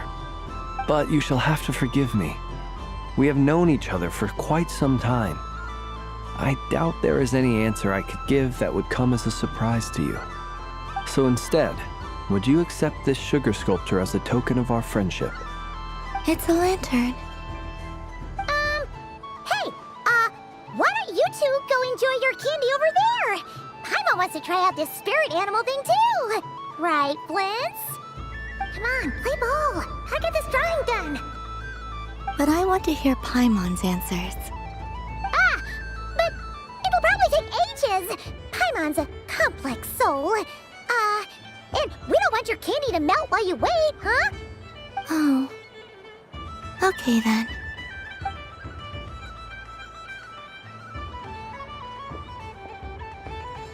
Phew. Nice excuse, Lady Paimon. That was some quick thinking. Yeah, no thanks to you. A little help next time.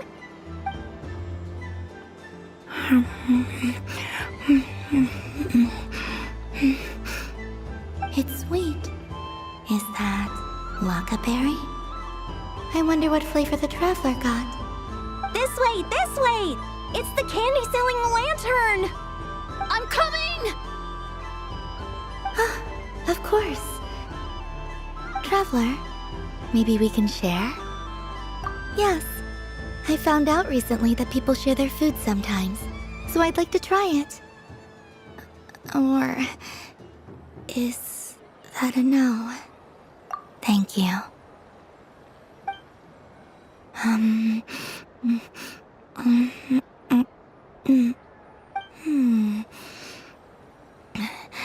Yours is a little more sour than mine.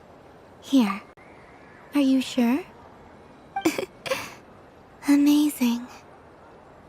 My sugar sculpture has shrunk, yet my heart is filled with feelings of sweetness. I will remember this feeling. Sure.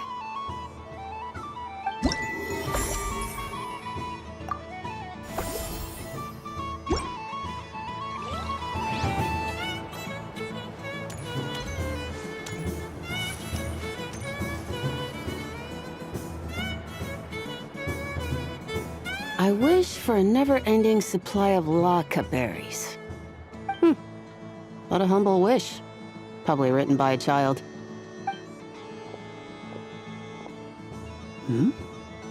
Is that Lauma the Moon Chanter?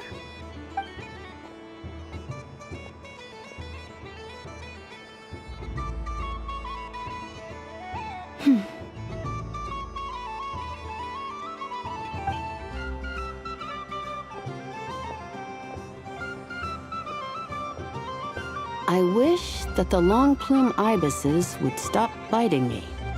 Oh dear, poor Lauma. All right, I'll write that one down for you. I got it.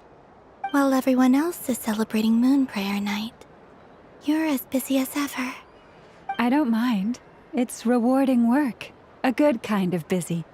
My antlers are at their heaviest tonight, and the Kuvaki waves are especially strong. But as I help these dear friends hang their wishes up, I feel a great peace within myself that is hard to describe.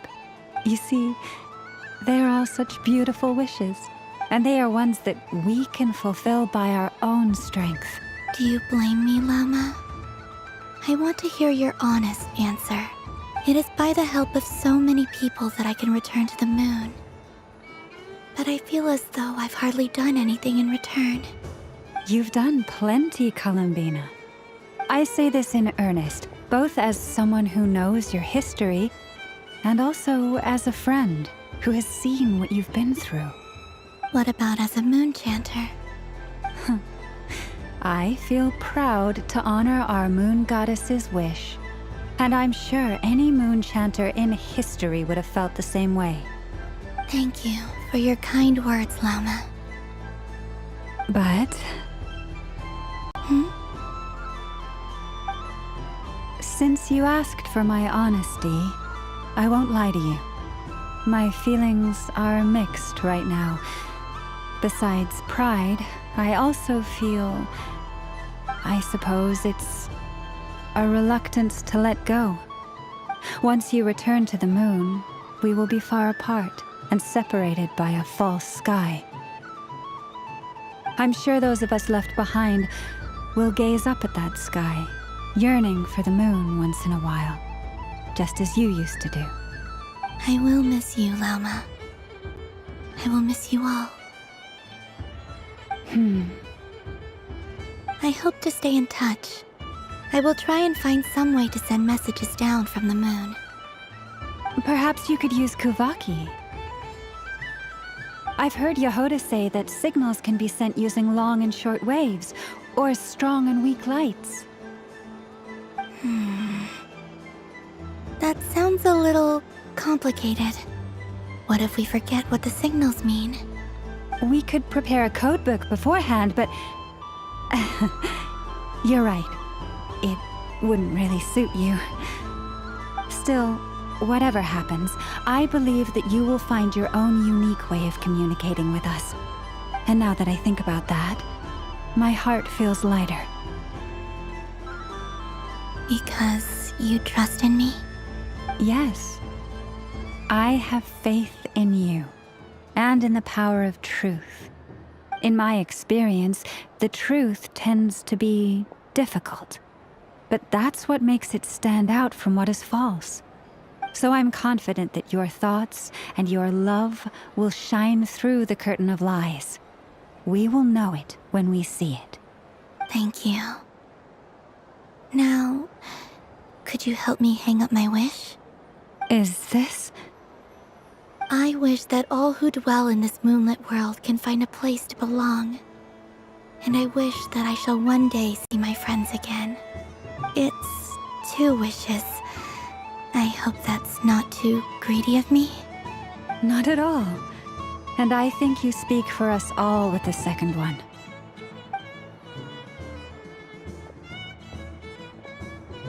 I shall continue to pray until the day that all of these wishes come true.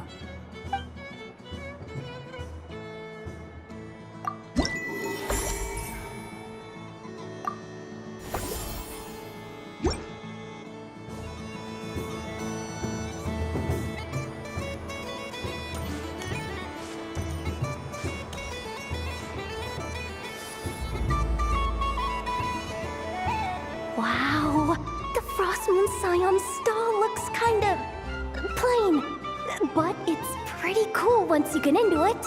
I don't go to Hisi Island much, but it's got that, like, old world cultural feel. And if culture means we get more festivals, I'm all for it! Hello, Yehoda. Columbine... hello, Moon Goddess. That was too close. I almost gave the game away in front of the staff. Oh, wait, what's the deal with her shoes? They don't make a sound when she walks. I could do with a pair of those. Do you like balloons too? Balloons? Oh, you mean those? What's so fun about balloons? I'm not a kid anymore. They're probably more up Aino's alley. Yes. The animals seem very curious about these strange flying objects. I was drawn here by their voices. I recently learned a fun new game you can play with balloons, so I decided to come and give it a try. A new game?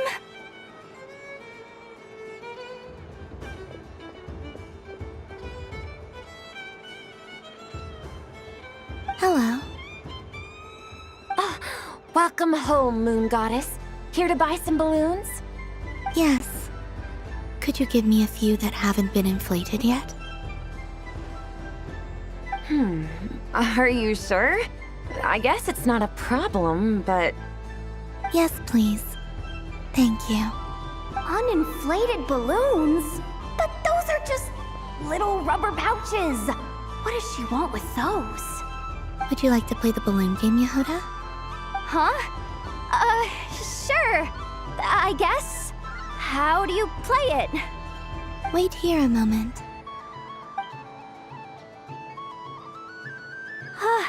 Oh. This is so weird. What have I got myself into now? I thought I saw Columbina nearby. Uh-oh! That's the fourth Harbinger! Although she's helped us out quite a bit, she's good people, right? Is she looking for Columbina? Oh, guess that's my ticket out of here. I'm not sure my heart can take being sandwiched between two Harbingers.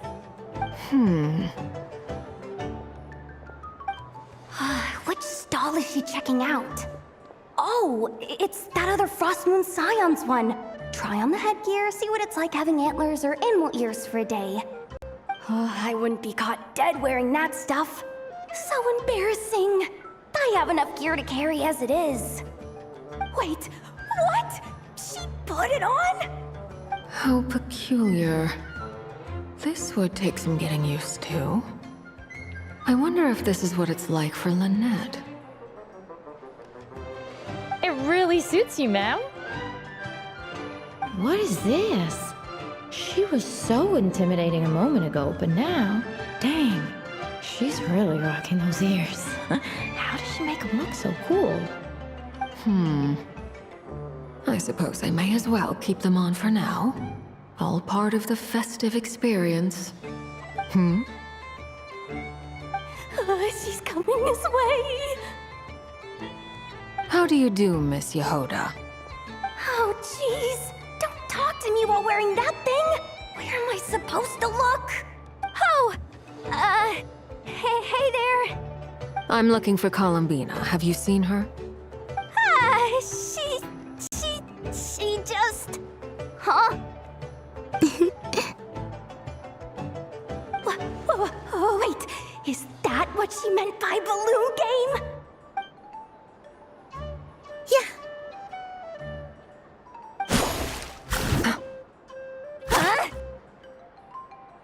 No fair! How come I get caught in the crossfire? An ambush from the rear? Is this a declaration of war, Columbina? Would you like to play too, Arlecchino? Seriously? Are they gonna start some beef right here, right now? Gladly. That said, I believe there is another who would like to join. Boss Nev! Thank goodness! You've gotta get me out of here! Things are kicking off big time! Hello there. I'd like 10... no, make that 20 balloons, please. Uninflated. What? Miss Moon Goddess, I hope you're prepared to pay the price for assaulting my employee. Welcome to the game, Nefer. Just to be clear, let's keep this a fair fight, okay? No strange powers, please and thank you. Naturally. Don't just stand there, Yehoda. Aren't you going to team up with me? Huh? Do I have to? Of course. Don't forget, the Curatorium has a reputation to uphold. I knew something like this was gonna happen.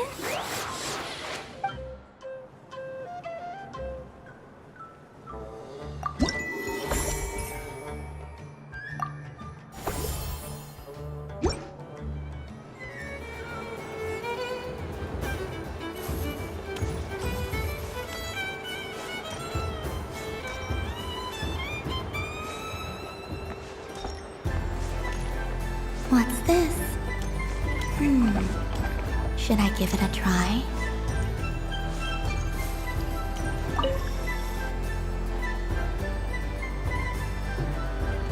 Come on, Citrus. One more round. Just one more. But my neck... oof. It's acting up again. You should take a break. Health comes first. Yeah, don't push yourself. We'll find someone else. Hey, don't look at me. I'm the referee. What are we gonna do then? Do you need any help? Yes, we do! We need one more player for our game. All right. Could you teach me how to play? It's really simple. You just throw the dice and move by that number of tiles. First one to reach the finish line wins. Rolling a hamster means you move 1 tile. A paper frog is 2 tiles, and a flying squirrel is 3 tiles. 'Cause they go the fastest. Okay, I get it. So, we're all set? In that case, please take your places and let the game begin!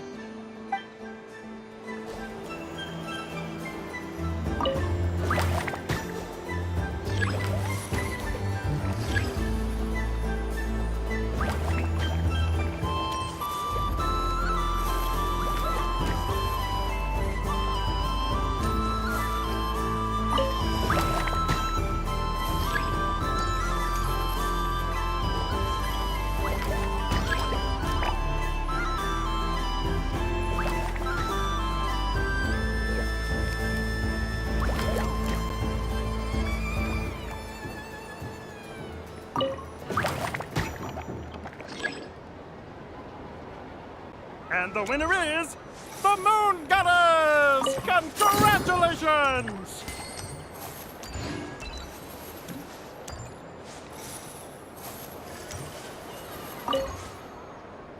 It's a pity that my good friend Faro Bear is busy working on a training program for Princess he missed. If he could have been here, the victory might have been his.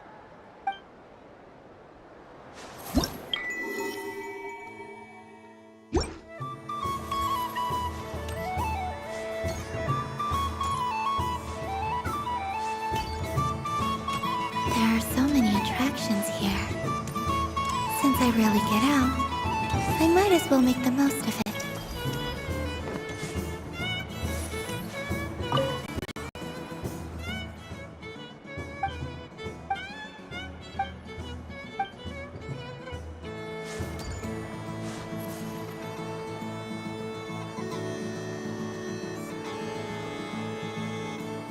This doesn't make any sense! How am I losing every single time? Wait, Inefa, you're cheating, aren't you? Yeah, that must be it. I am not cheating, Aino. Uh-oh, sounds like Inefa's turning into a big baloney bot. I think it's time for some serious maintenance. Moon Goddess, help me. Miss Columbina, Aino is attempting to cheat. What the? I'm not the cheater! You're the cheater! How dare you throw it back at me?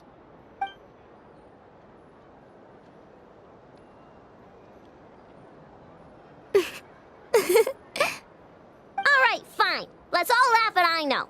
Just you wait till I get home, because I'm gonna make a game bot that can win 100% of the time. Let's see you laugh when I come back and beat your butts. You'll all have your heads covered in stickers when I'm through with you. We came to check everything was okay after all that yelling, but,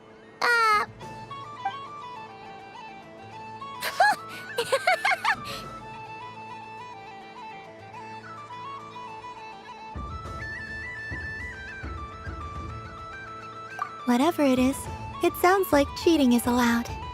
Kuhenki concentration. Each player starts with differently colored kuhenki. Each round, they draw 1 kuhenki from their opponent. When a player has 2 kuhenki of the same color, they make a pair and can be discarded. Any that can't form a pair must be kept. The round ends when a player can't form any more kuhenki pairs, and that player gets a sticker.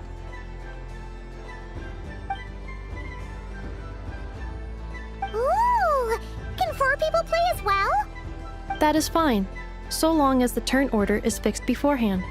Alrighty then! In that case, the 2 of us will join as 1 team. Okay, but if you lose, you're both getting stickered. I don't want to hear any excuses. Sure! And if we win? If you win, only one of you gets to sticker someone else. I have taken to calling this. I know logic. Hey, lay off me, all right? Okay, so we're starting the game from scratch again, which means all my stickers so far don't count. Looks like Luanatar Or is the Kuhenki of honor for this game? Anyway, let's go clockwise, starting from Inafa.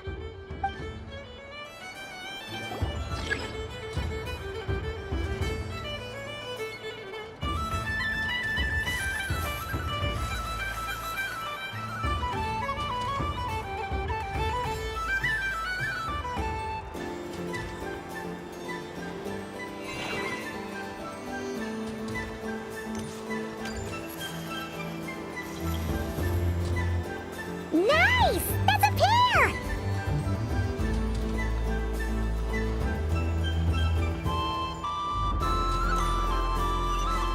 Go, go, fly!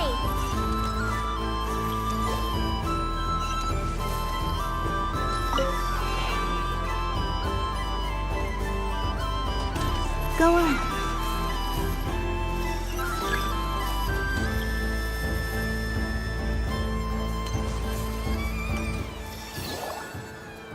I have a pair.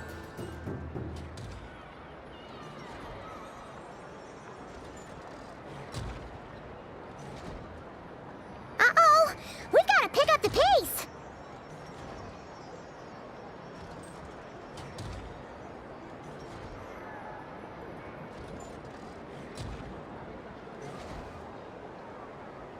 Phew, that was too close. I thought I was gonna lose. Let's see who's gonna be the unlucky one.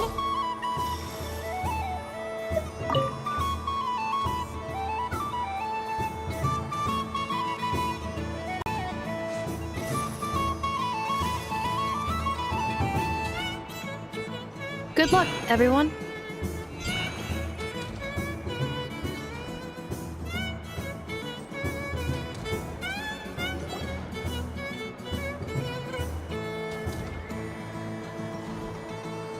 Let me pick a good one. What's it gonna be? You're looking very pleased with yourself there. What happened to being a huge Grumposaurus? I won. Duh.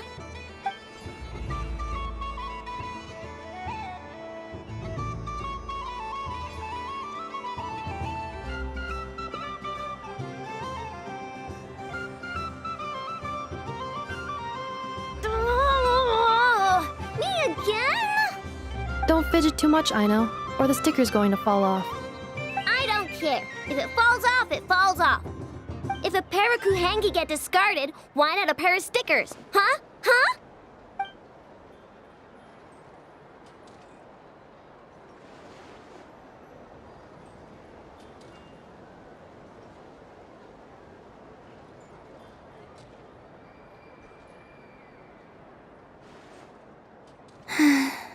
I've lost. Sticker, sticker, sticker!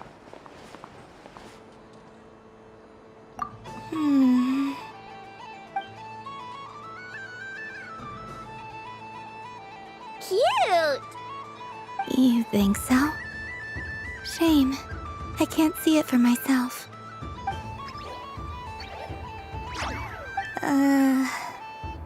What did Luanatar say? She said it looks so cute that she wants me to lose a few more rounds.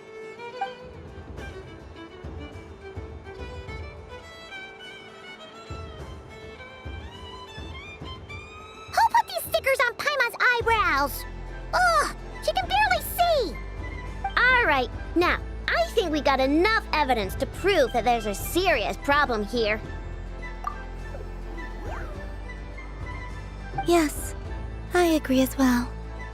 The culprit is... Inafa! Culprit? What did I do? Quit acting dumb, Inafa! You're not wriggling your way out of this one. I've been watching you. Not only did you remember whose side Luanatar started at, but every time someone drew a Kuhenki, you were logging it and calculating every last possibility. Which Kuhenki pairs were gone, who had what color Kuhenki in their hand, even our facial expressions. You were keeping track of it the entire time. Exactly! What Ino said! Putting aside the fact that running calculations is not against the game rules, Do you have any evidence to support your allegations? But that's not against the rules either. So she admits it. She certainly does. All right, everyone grab a sticker. It's time to get Nefa back. But Take that!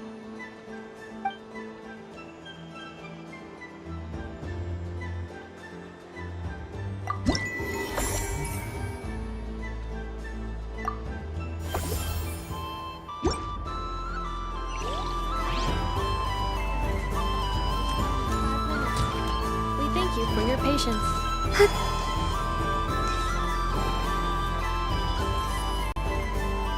Moon Prayer Candy! Beautiful, tasty Moon Prayer Candy!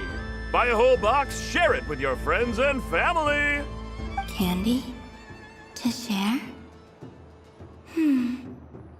I wonder what flavors everyone would like. Welcome home, Moon Goddess. Fancy a box of Moon Prayer Candy? Sure. I knew you would. Now, what flavor would you like? I'm not sure. What flavors do you have? Is this for yourself or as a gift? A gift for my friends. Ah, I see.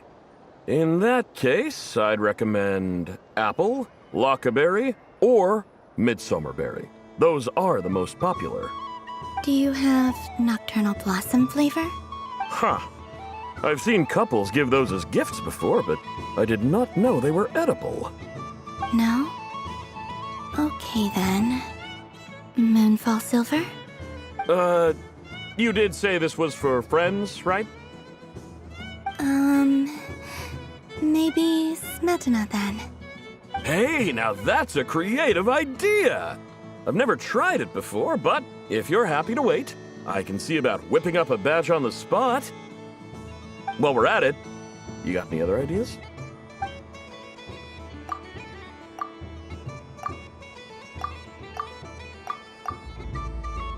Here you go. Every flavor you asked for is in there. Thank you.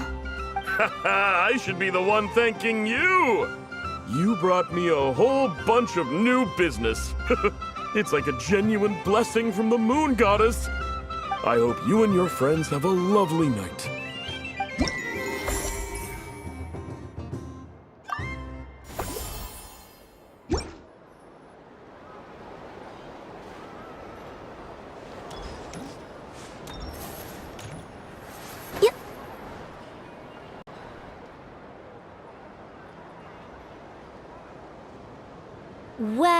Well, look who it is.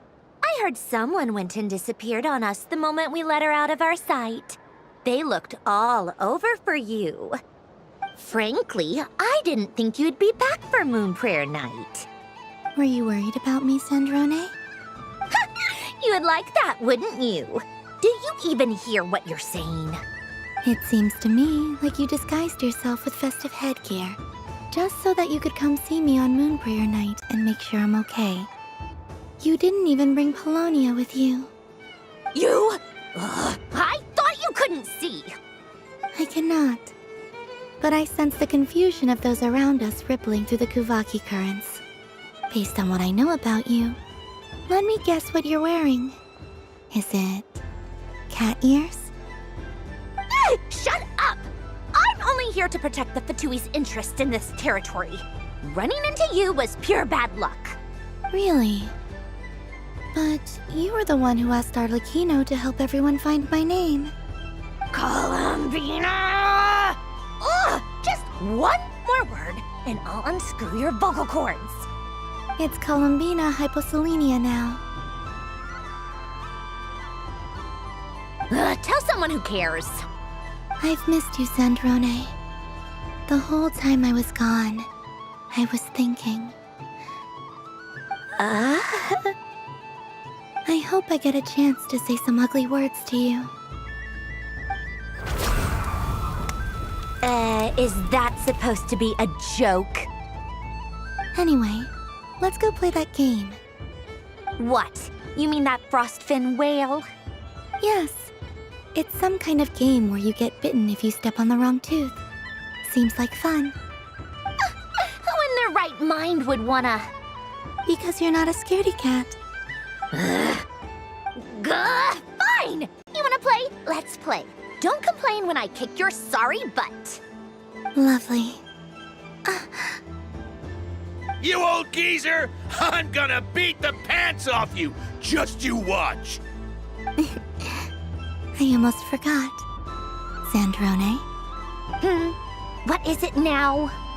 You'd better not lose, or I'm going to beat your head in. What? Allow me to demonstrate since I'm feeling so nice. You just step on the teeth, like this.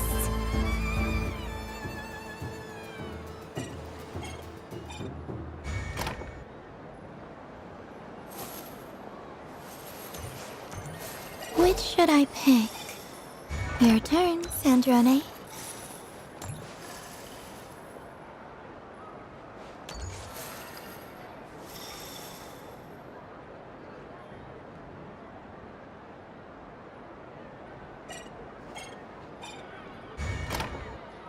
Don't come crying to me if you get bitten.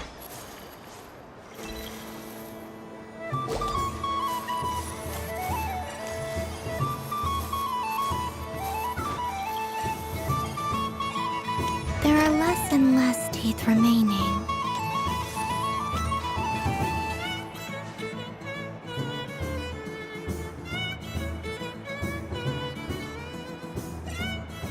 Huh? What's that noise?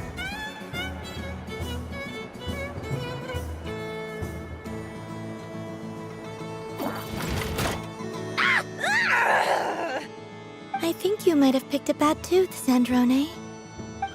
Shut it! Do you need any help? It seems like you're stuck. No! It's just a blasted... toy! How is its grip this strong? Stop laughing! All right. Well, you lost. So just like I promised... Hey! What are you doing? Are you seriously? Hiya! Why, you... Oh, just you wait! Rematch! Are you all right, Sandrone? That was quite a strong bite. Are your clockwork parts? Quit your fussing! I don't need it! All right. I'll go first this time.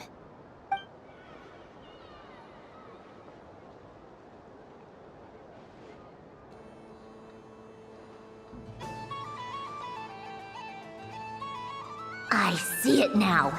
She can sense which teeth are rigged. So I just need to avoid the same ones that she does.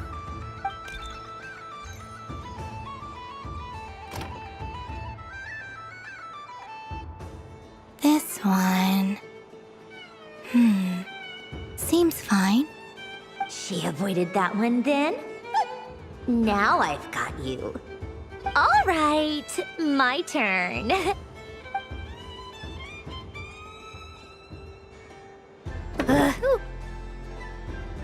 What? Looks like you lost again, Sandrone. Wait! There's more than one bad tooth! Bonk.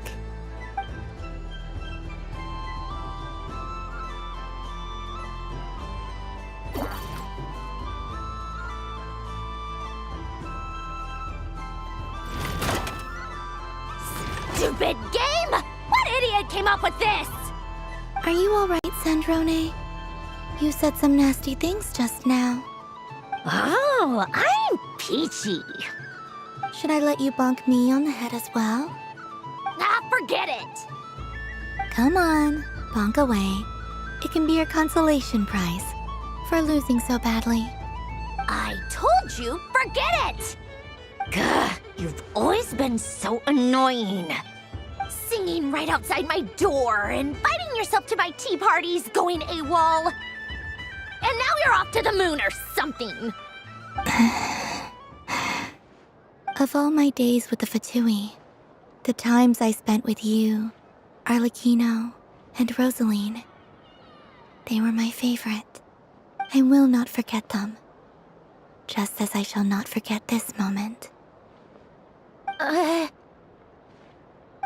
We'll always be friends, no matter where we are, right? Who'd want to be your...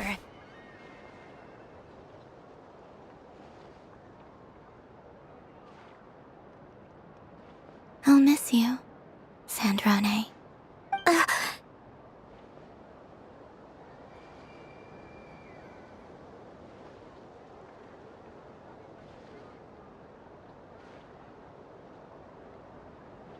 Goodbye, Sandrone.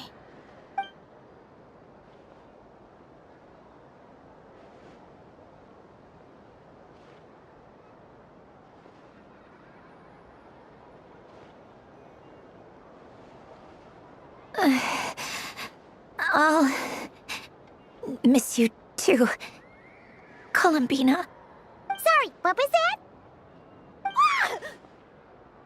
Ah! Yeesh! No need to freak out. What's wrong? We've been looking everywhere for you. What do you want? Oh, nice ears. What do you want? This. Huh? It's your turn to draw something. You're one of her friends too, aren't you?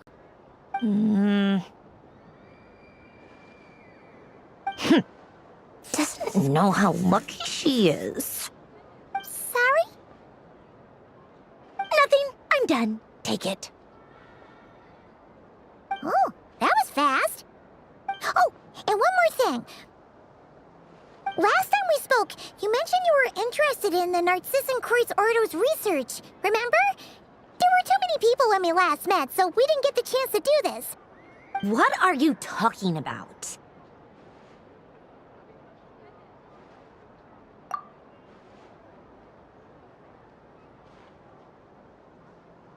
This is... Oh. Alain, Renee, and Marianne. Huh. The Holy Blade. A savior's plaything. It's not about whether I approve or not. These people, they would sacrifice themselves for the sake of the world. Especially Alain Guillotin and Renee. That is something I would never choose to do. Still, I didn't know they had any pictures left from that time. If I'd have thought to bring a camera, I'd have... What? Yeah, of you being bitten by the frostfin whale and Columbina bonking you on the head. Tear it up! Now!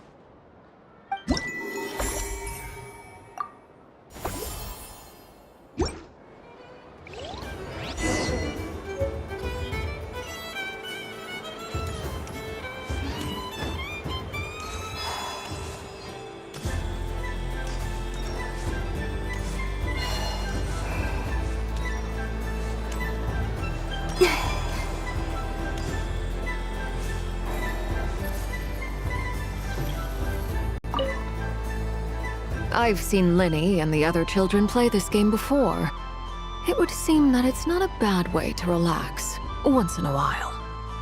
Candy? Would you mind if I took a handful extra? I'm sure the children will enjoy them. I must say, Columbina, you really have changed. You never used to show this much consideration for other people, even when prompted. I'm sure Sandrone would agree when I say, I like the present version of you better.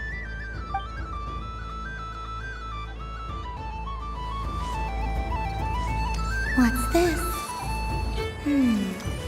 Should I give it a try?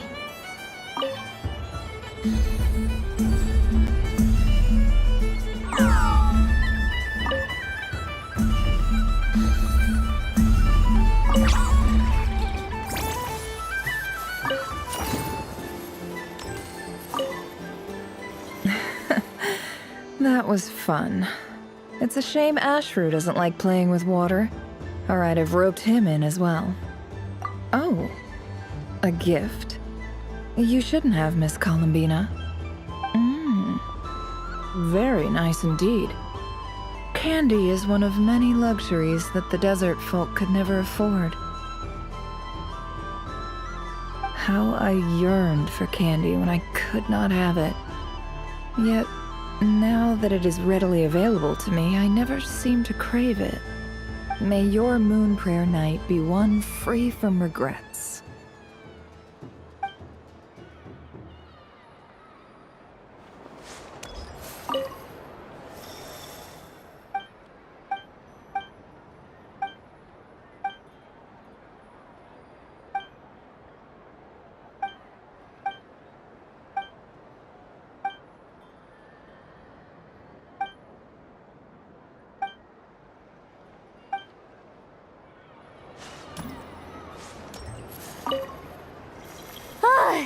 I just had a water fight with 2 Fatui Harbingers.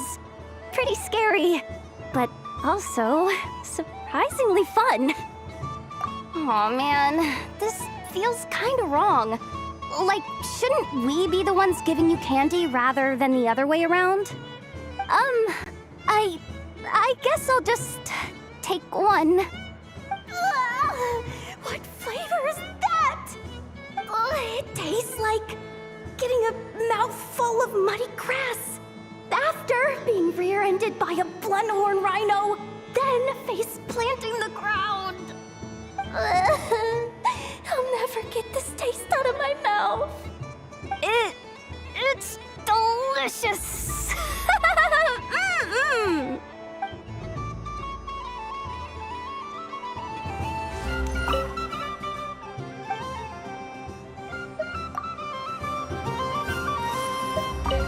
Yes. May everyone's wishes come true. Why, thank you. Don't mind if I do. Oh, my. It's so sweet.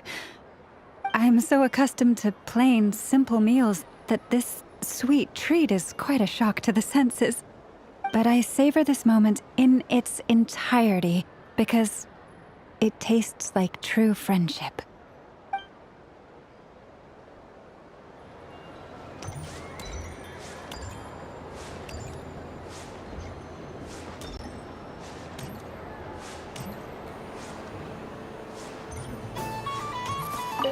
If all the prizes are gone, I might as well close up shop for the day.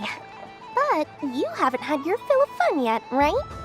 So the next time a customer shows up, you're going to have to run faster, all right? And remember, run out of the rings, not into them. Oh, a gift for me? Lord Sangama Bay really is going up in the world. Wow, candy from the moon goddess herself. If I back this up... No, what am I saying? Box this up in exquisite gift boxes? Yes, I can make a fortune!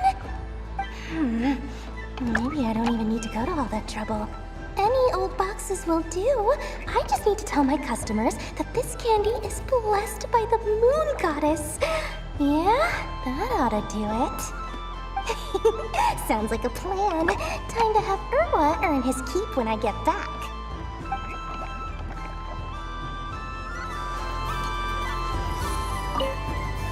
Done being a do-good? Thanks for coming here with me, Hatka. Are there any games you'd... Why does that hamster think you've... I know you don't mean that. Even if you won't admit the taking... Otherwise, you'd have taken off your... Looks like Albedo's socialization program has been far more... I thought you'd actually spend your precious time doing something more worthwhile. Everyone has to take one? Well, fine. I'll take mine.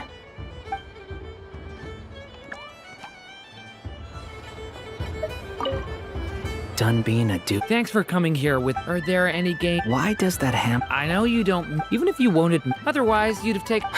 Looks like Albedo's socialization program. A moon prayer candy for me? Huh, thank you. It smells like... baked apples and butter. Reminds me of Good Hunter, a restaurant in Mondstadt. I always have to resist the temptation to go there, unless I'm ordering food. I understand your homesickness, Miss Columbina. I have a double dose of it. because both Simulanka and Mondstadt are my home.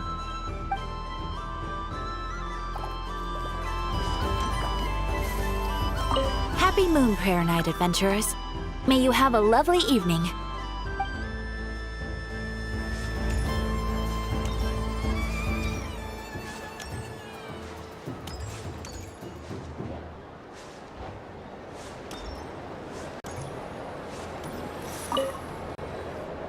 Traveler. Hey there, Colomina! Are you done checking out the festive amusements already? Are you sure you don't want to look around some more? You might not get another opportunity like this for a while. Right now, what I'd like to do is...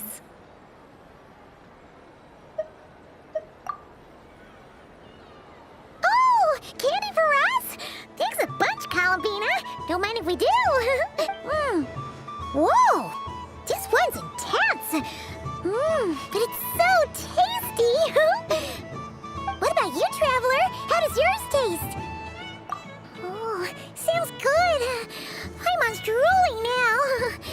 Are there any more Smatna candies in the box? Yes, I believe so. Okay, gotcha. Let's see. Sure. This one, and yep, this one looks right too. Okay, that's 3. Here we go. 1 per person. It's so sweet.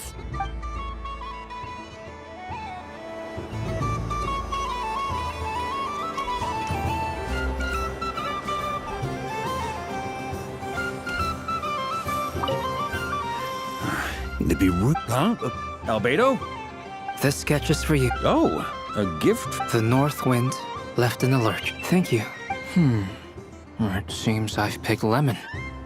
It strikes a good balance between sweet and sour. This has piqued my curiosity. What if we were to add citrus and other spices, then enhance the flavor via caramelization? I wonder what the end product would be like. Perhaps I should take the time to try this out.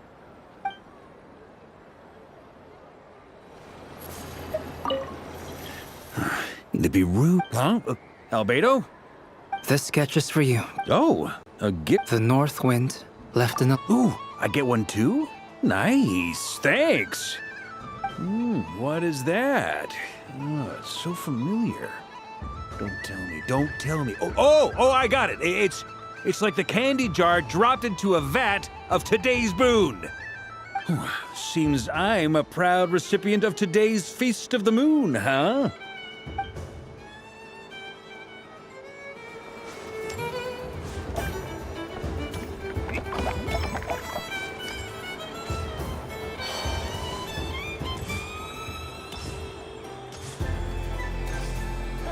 Show will now begin.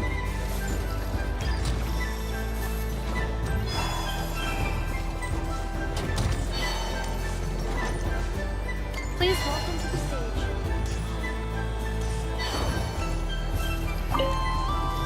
What's there to see on that moon anyway? Let her go up there and cry alone. See if I care. You're giving me candy? That isn't like you. This had better not be some weird prank. Coffee flavor? I thought you hated coffee. It's extra strong too. You didn't do all this just for me, did you? Hey! Don't take it away! I never said I didn't want it. I mean, you can't unmake the candy now.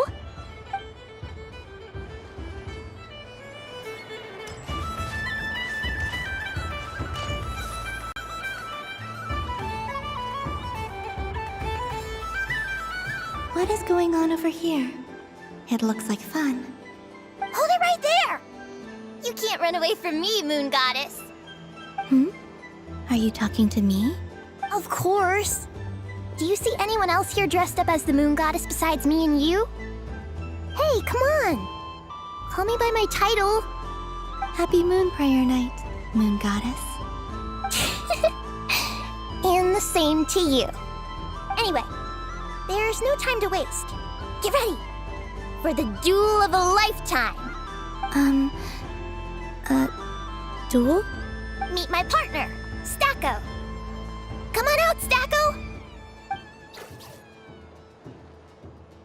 Don't just stand there. Let's see your partner. Partner?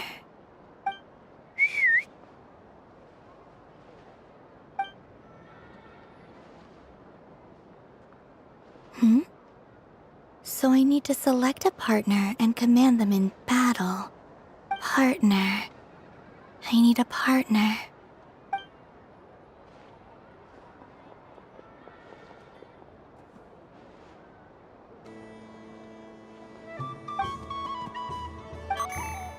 Whoa!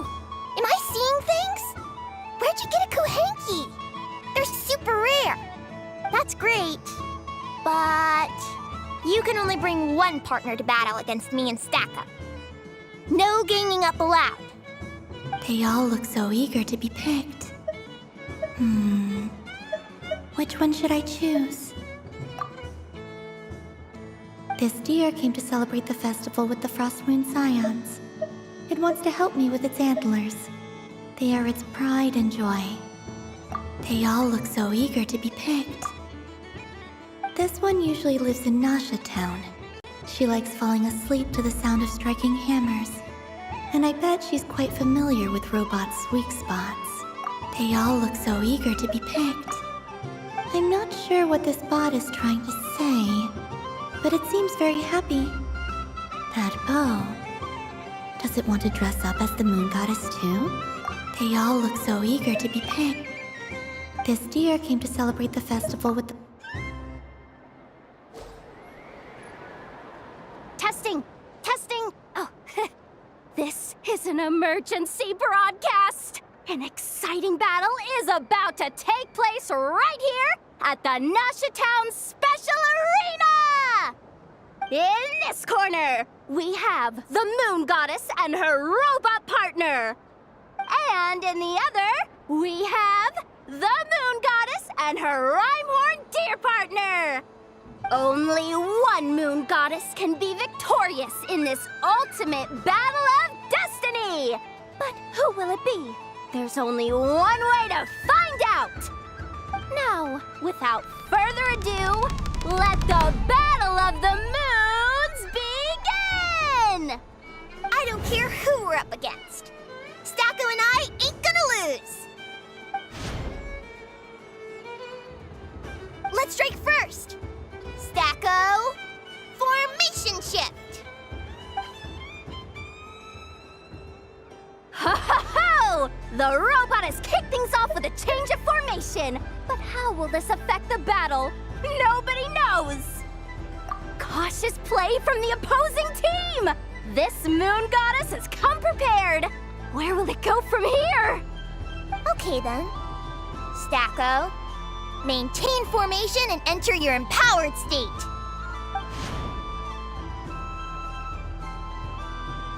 Empowered state! There we go! Now we're talking! Absorbing the immense Kuvaki present on Moon Prayer Night, this lean, mean machine has greatly increased its offensive power! Here it comes! A Lockaberry! Oh, what could the Moon Goddess be planning now? Frankly, I don't have a clue, so your guess is as good as mine. The battle is heating up fast! I'm about to start sweating machine oil over here! Go for it, Stacko. Set Kuvaki to maximum. Can their opponents withstand this blow? And what will this Moon Goddess do? Don't be afraid. Fight however you wish. What the? The Rhyme-Horn Deer's antlers are glowing! It absorbs the Kuvaki from its opponent and uses that same power to deal a devastating counterattack! There goes the robot's formation! Stacko! Oh, Stacko is down for the count! Our winner is the Moon Goddess! The slightly taller one, I mean. You did your best, Stacko. I'll I'll take you to Ainos for a checkup right away, don't you worry. Well, you beat me fair and square, I guess. Honestly, I underestimated you. Won't make that mistake again. I think my partner deserves most of the credit. Just you wait. When I'm a little bit older, I'm gonna come back a whole lot stronger. Be ready for a rematch.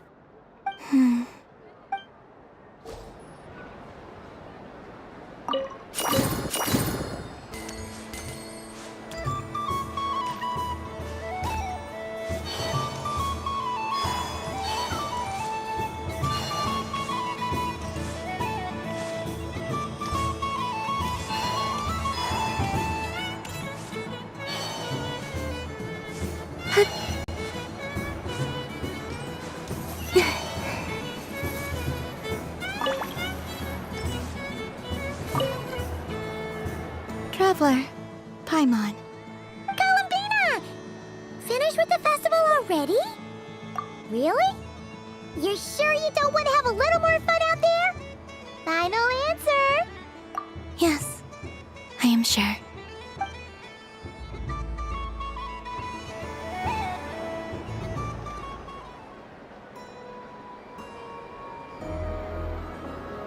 This was the most fun I've ever had on a moon prayer night. Everywhere I went, people were saying, "Welcome home," and there were friends at every turn. I only wish it could last longer than one night. Oh. Yes, you're right. The moon prayer blossoms. Ooh, look! Look! Moon prayer night has come.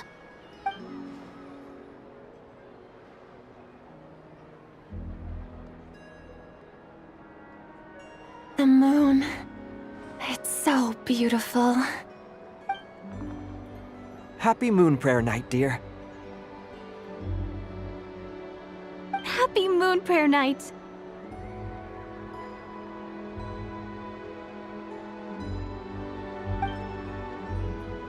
Happy Moon Prayer Night.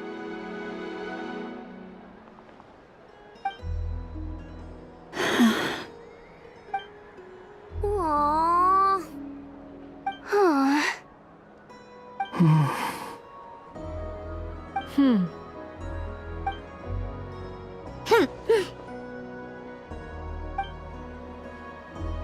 Time flies when you're having fun.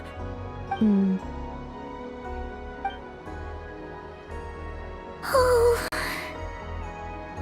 Looks like the time has come. Columbina. You're heading off then? Yes, to the ruins you mentioned. And from there, back home to the moon. Wait! I know? At least... Take one of our craft shop's crumb cookies up to the moon with you. You know, for a snack. Sure, why not? The Curatorium of Secrets believes in proper farewells. No story should be left without a satisfactory endnote. Never. Farewells are an important affair for the Ratniki, too. We never know when we might meet again. Ha-ha! And here I thought grand farewells wouldn't suit tonight's mood. But I suppose friendly passion is not to be stopped, eh?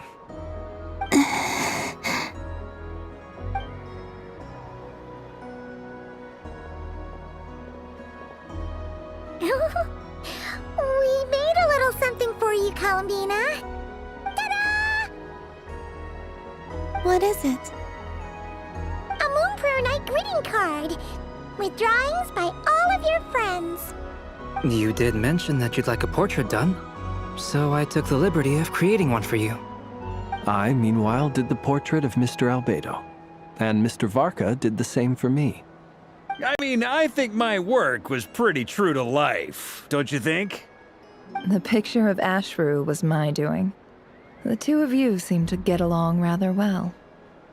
Wait, was I the only one who did a full body picture? That's so embarrassing. I did pictures of me and Anefa.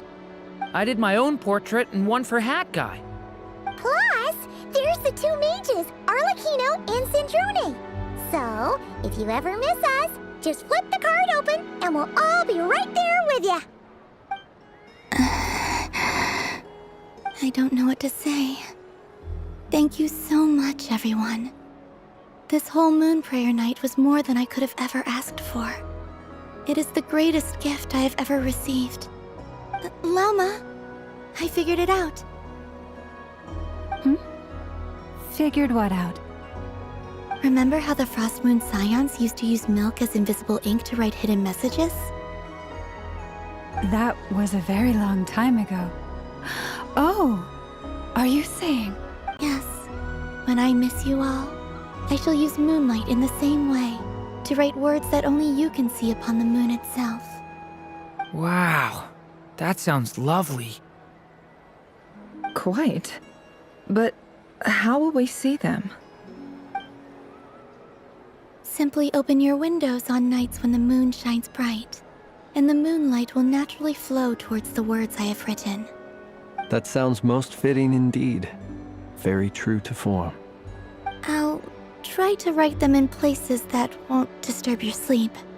I, for one, would sleep all the better for having read one of your messages before settling down for the night. Exactly. So don't worry about disturbing anyone's sleep. Just promise you'll write to let us know you're okay, all right? All right. I promise.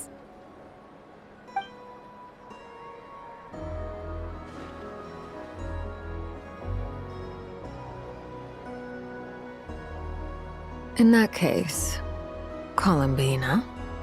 I'm ready. Very well. Let's go.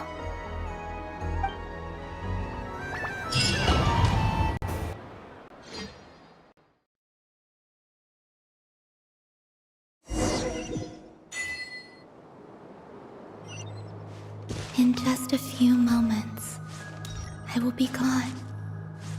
I still don't know what to expect on the moon. Will I really be able to send messages to my friends? The Kuhenki, the animals of Not Cry. I'll never get to see them again. I wonder where I'll be when the next moon prayer night comes.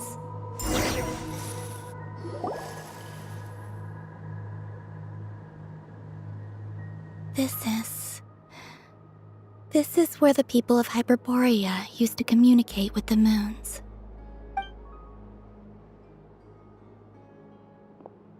Eternal moon, frost moon, iridescent moon.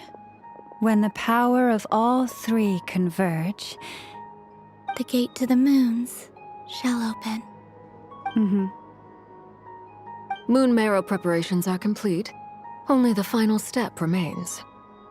I'm sure Nasha Town is livelier than ever at this moment. Yeah, it's a shame you couldn't be there for it, but it's now or never, right? It's fine. I'm more than happy with this. My last piece of luggage. My only piece of luggage.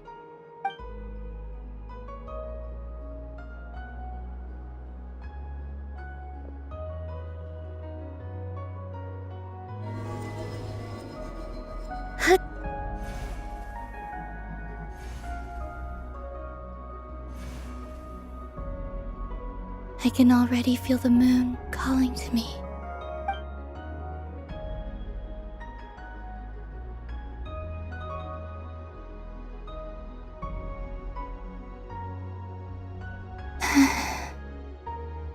Your home lies on the far side of this light, Columbina. From now on, we will at last have a reason to pray to the true moon. Columbina. Yes? I'm listening. Be sure to come back and see us when you get the chance.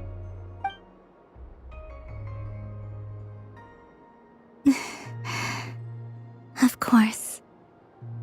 But if that chance doesn't come, then remember that you have friends on this planet. People who will miss Columbina. Yes, I will. Thank you for everything you've done for me. And remember, come night or day, the moonlight shall always connect us. Well then, farewell, my friends.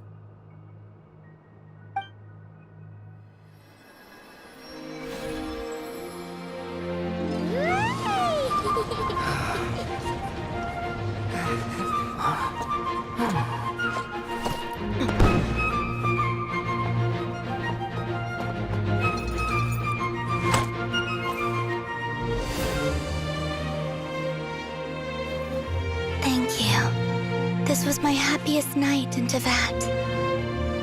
Farewell, Columbina.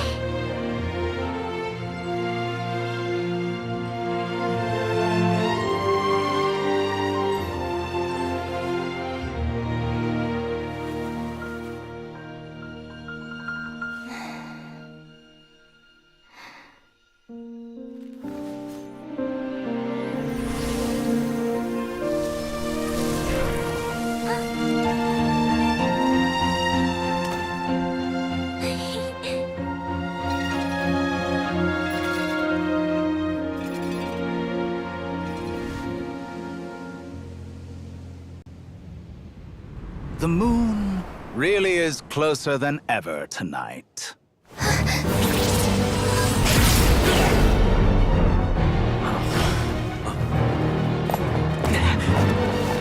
Columbina. All 3 moons in one place. Time for one final experiment. Reason, life, death, time and space. They all believed I would fail.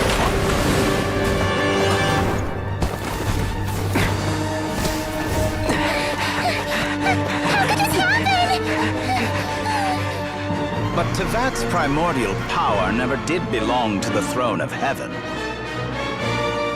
And now, they are mine.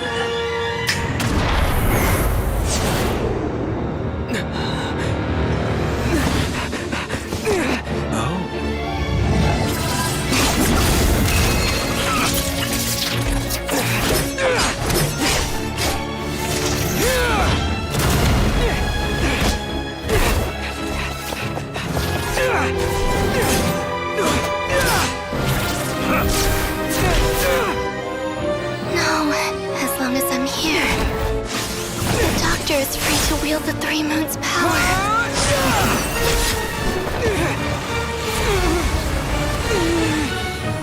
It's the only way.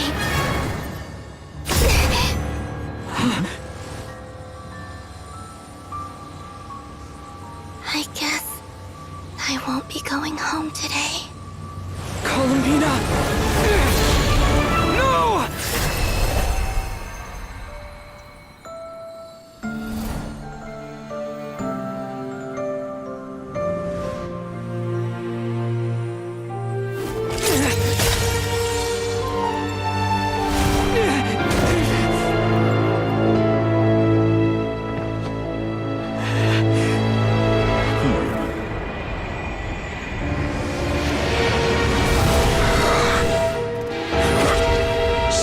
World, do not try to control me!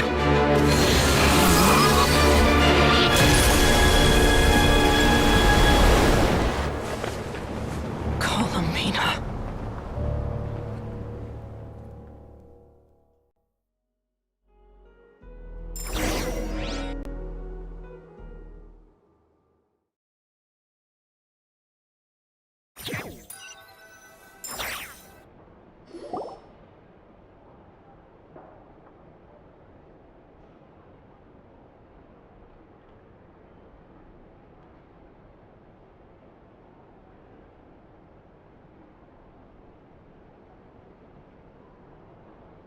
Are you all right? Do your wounds still hurt? I had someone prepare a little medicine that could prove effective. Take it if you need to.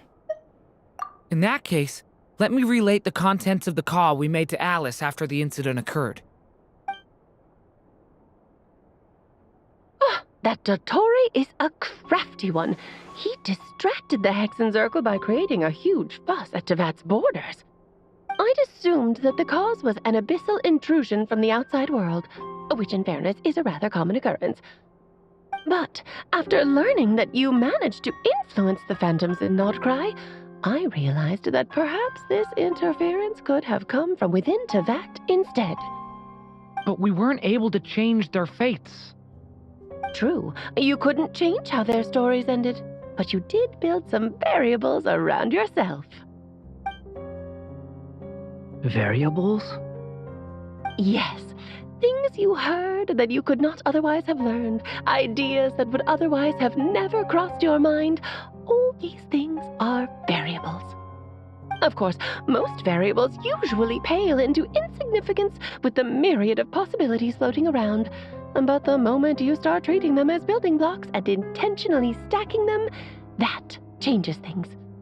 That's what Dottore did, and it's how he created the necessary conditions so that when you activated the portal tonight, it played right into his plan.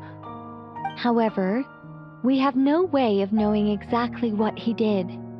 Yeah, we also need to ascertain Columbina's status. And that about sums it up. As I suspected, Dottore has disappeared completely. If it's any consolation, he wasn't able to control Columbina as he might have wished to. Oh no! What? She did what? All we saw was Dottore appeared and used some kind of power. The next thing we knew, he and Columbina were gone and you were falling into the sea.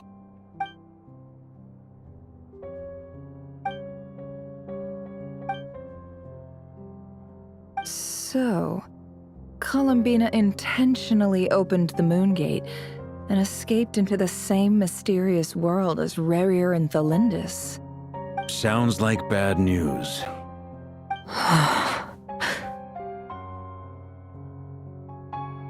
Seen in that way, the Trilunar Syzygy and Revir's emergence, Dottore might have been pulling the strings in both cases. According to Miss Alice, he is attempting to transcend his destiny and finish an experiment that only a god might complete. An utter lunatic. Wait a sec, where's Hat Guy? Seems like he'd want to be here for this. He took off with the Dodo communication device after we spoke to Alice. He said he had a hunch that he wanted to investigate by himself. The look on his face was terrifying. I've never seen him like that before.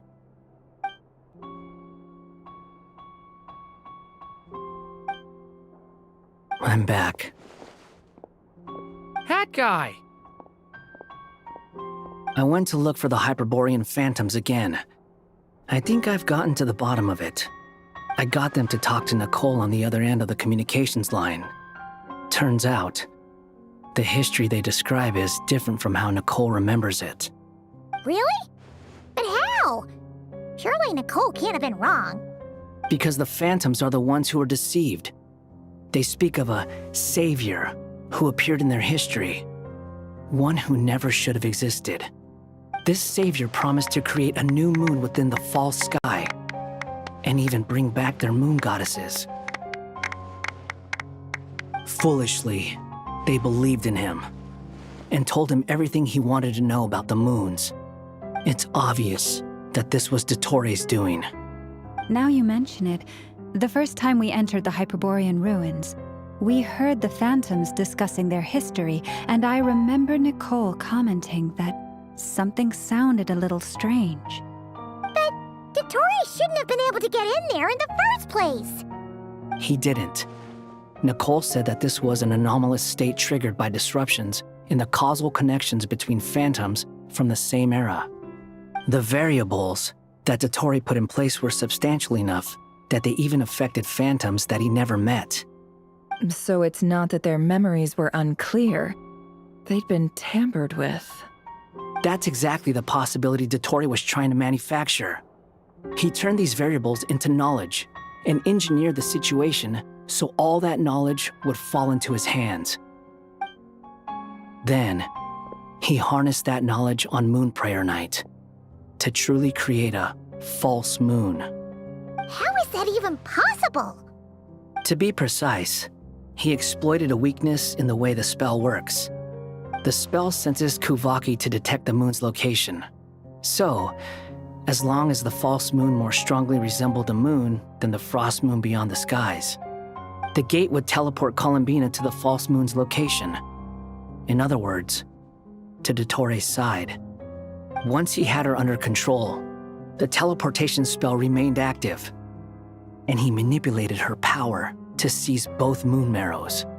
At that moment, the moon marrows disappeared right before our eyes.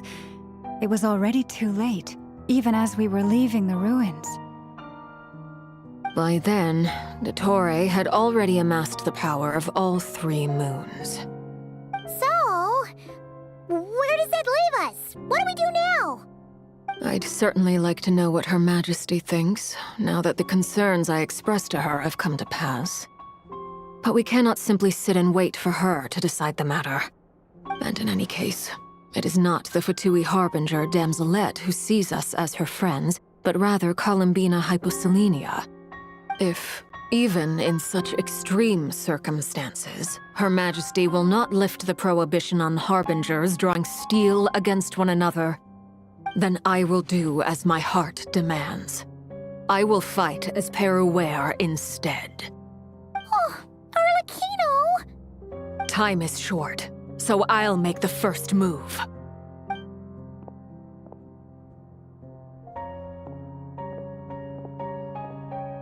Whew.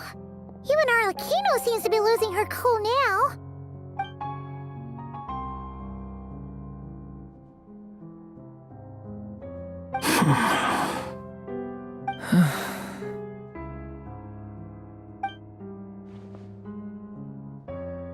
All right. Lose those dejected looks for a moment and let me get a word in. It looks bad, I won't lie. Very bad, in fact. So Dottoro's pulled some real dirty tricks to gain the upper hand. For now. And yeah, it's to the point where even the mages say that his variables have affected destiny. I'm not so sure, though. Many have told me that Tevat's destiny is fixed, and that does appear to be the case. Well, what makes Dottore so sure he'll be the exception? And since he was able to stack these variables up, who's to say we can't do the same? You of all people should not be discouraged, traveler from afar. This isn't over yet. And you're not alone in that. Everyone here does, whether they've spoken thus far or not. But none of us are the type to sit back and wait for the sun to shine again. That's exactly how a knight should roll. If they knock you down, you get back up and get back in it. Don't forget, Honorary Knight, you're a legitimate member of Mondstadt too. Vark is right. This is far from over. Dottore's already way overdue a butt-kicking given his past shenanigans. And after this, he's earned himself a double dose. That's what I'm talking about. How's everyone else feeling? I'll use Kuvaki to investigate Columbina's whereabouts. I am not ready to give up either. Leave the intel gathering to me. Whatever happens within Nodcry's borders, when the Curatorium of Secrets wants to be in the know, we always find a way. Aino and I will do all we can to support you. We will attempt to reverse engineer Dottoro's actions and seek a breakthrough that way. Alice and Nicole are busy dealing with an emergency at Tevat's borders, so they can't return just yet. But they're both very angry about this. They've asked Albedo and me to act on the Hexen Circle's behalf and do everything in our power to fight back against Dottore. Are you ready then? We're going to have to conduct a lot of research, even in the early stages. I'll do my best. As for me, I'm pretty familiar with Dottoro's way of doing things, so I can try to predict his next move. I'll help with your investigation. Nice! Looks like we have our basic division of labor. I'll get in touch with Flints and Itlua, get them to have a chat with their Starshiner. It couldn't hurt to bring the Lightkeepers on board as well. At the same time, I'll pass on instructions to the knights present in Nodcry to assist the Lightkeepers and other organizations in ensuring the safety of those living here. Yeah! We'll show him! That's it then. Good luck, everyone.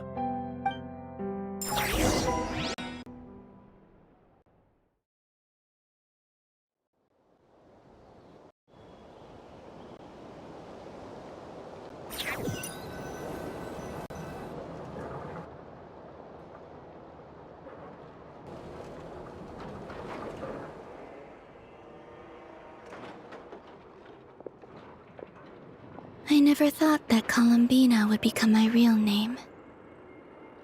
It went from being a Fatui code name to something my friends call me. And remember, come night or day, the moonlight shall always connect us.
Could Columbina really...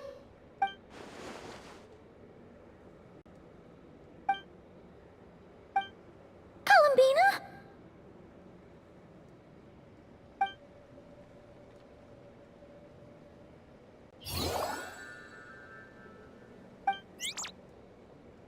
Oh, it's you.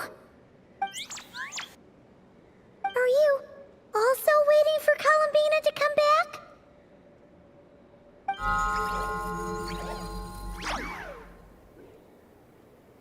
So, you too. Hey, come on, don't be so sad. Keep your chin up. If everyone was sad, that'd be like... Paimon doesn't want to think about it.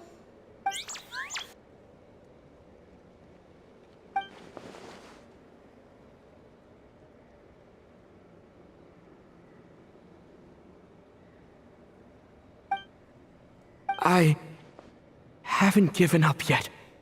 Columbina, all of her friends, none of them would ever just give up like this. Give us a little more time. I can't promise anything, but I'll do everything I can.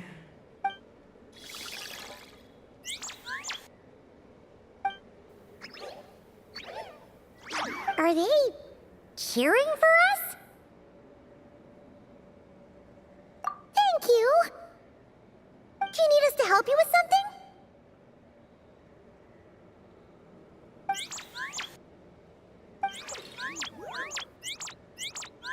This Kohenki. Paimon thinks she looks a little flustered. Why don't you play something? If they hear a familiar melody, maybe they'll calm down a little bit.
they haven't had a good rest in a long time. Shh, let's leave.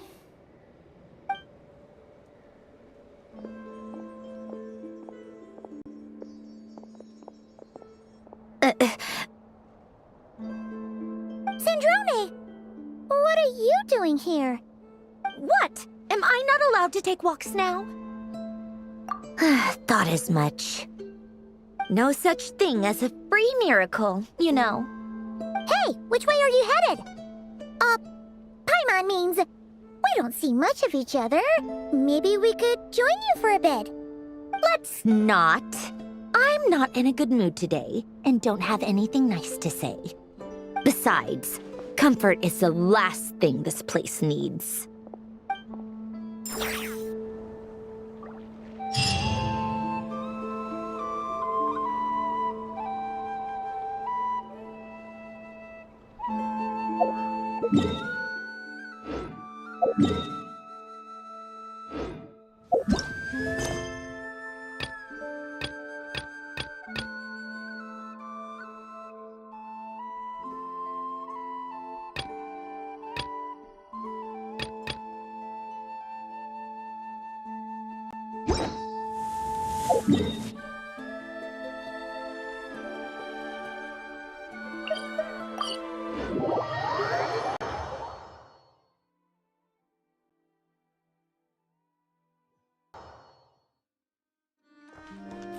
Ad Astra Abyssosk. Thank you for Ad Astra.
Instead of confining themselves to the heavens, God should broaden their horizons in the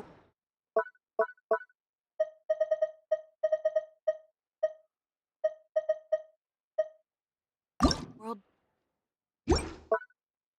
below. Exploration and trials. Adventuring is right up my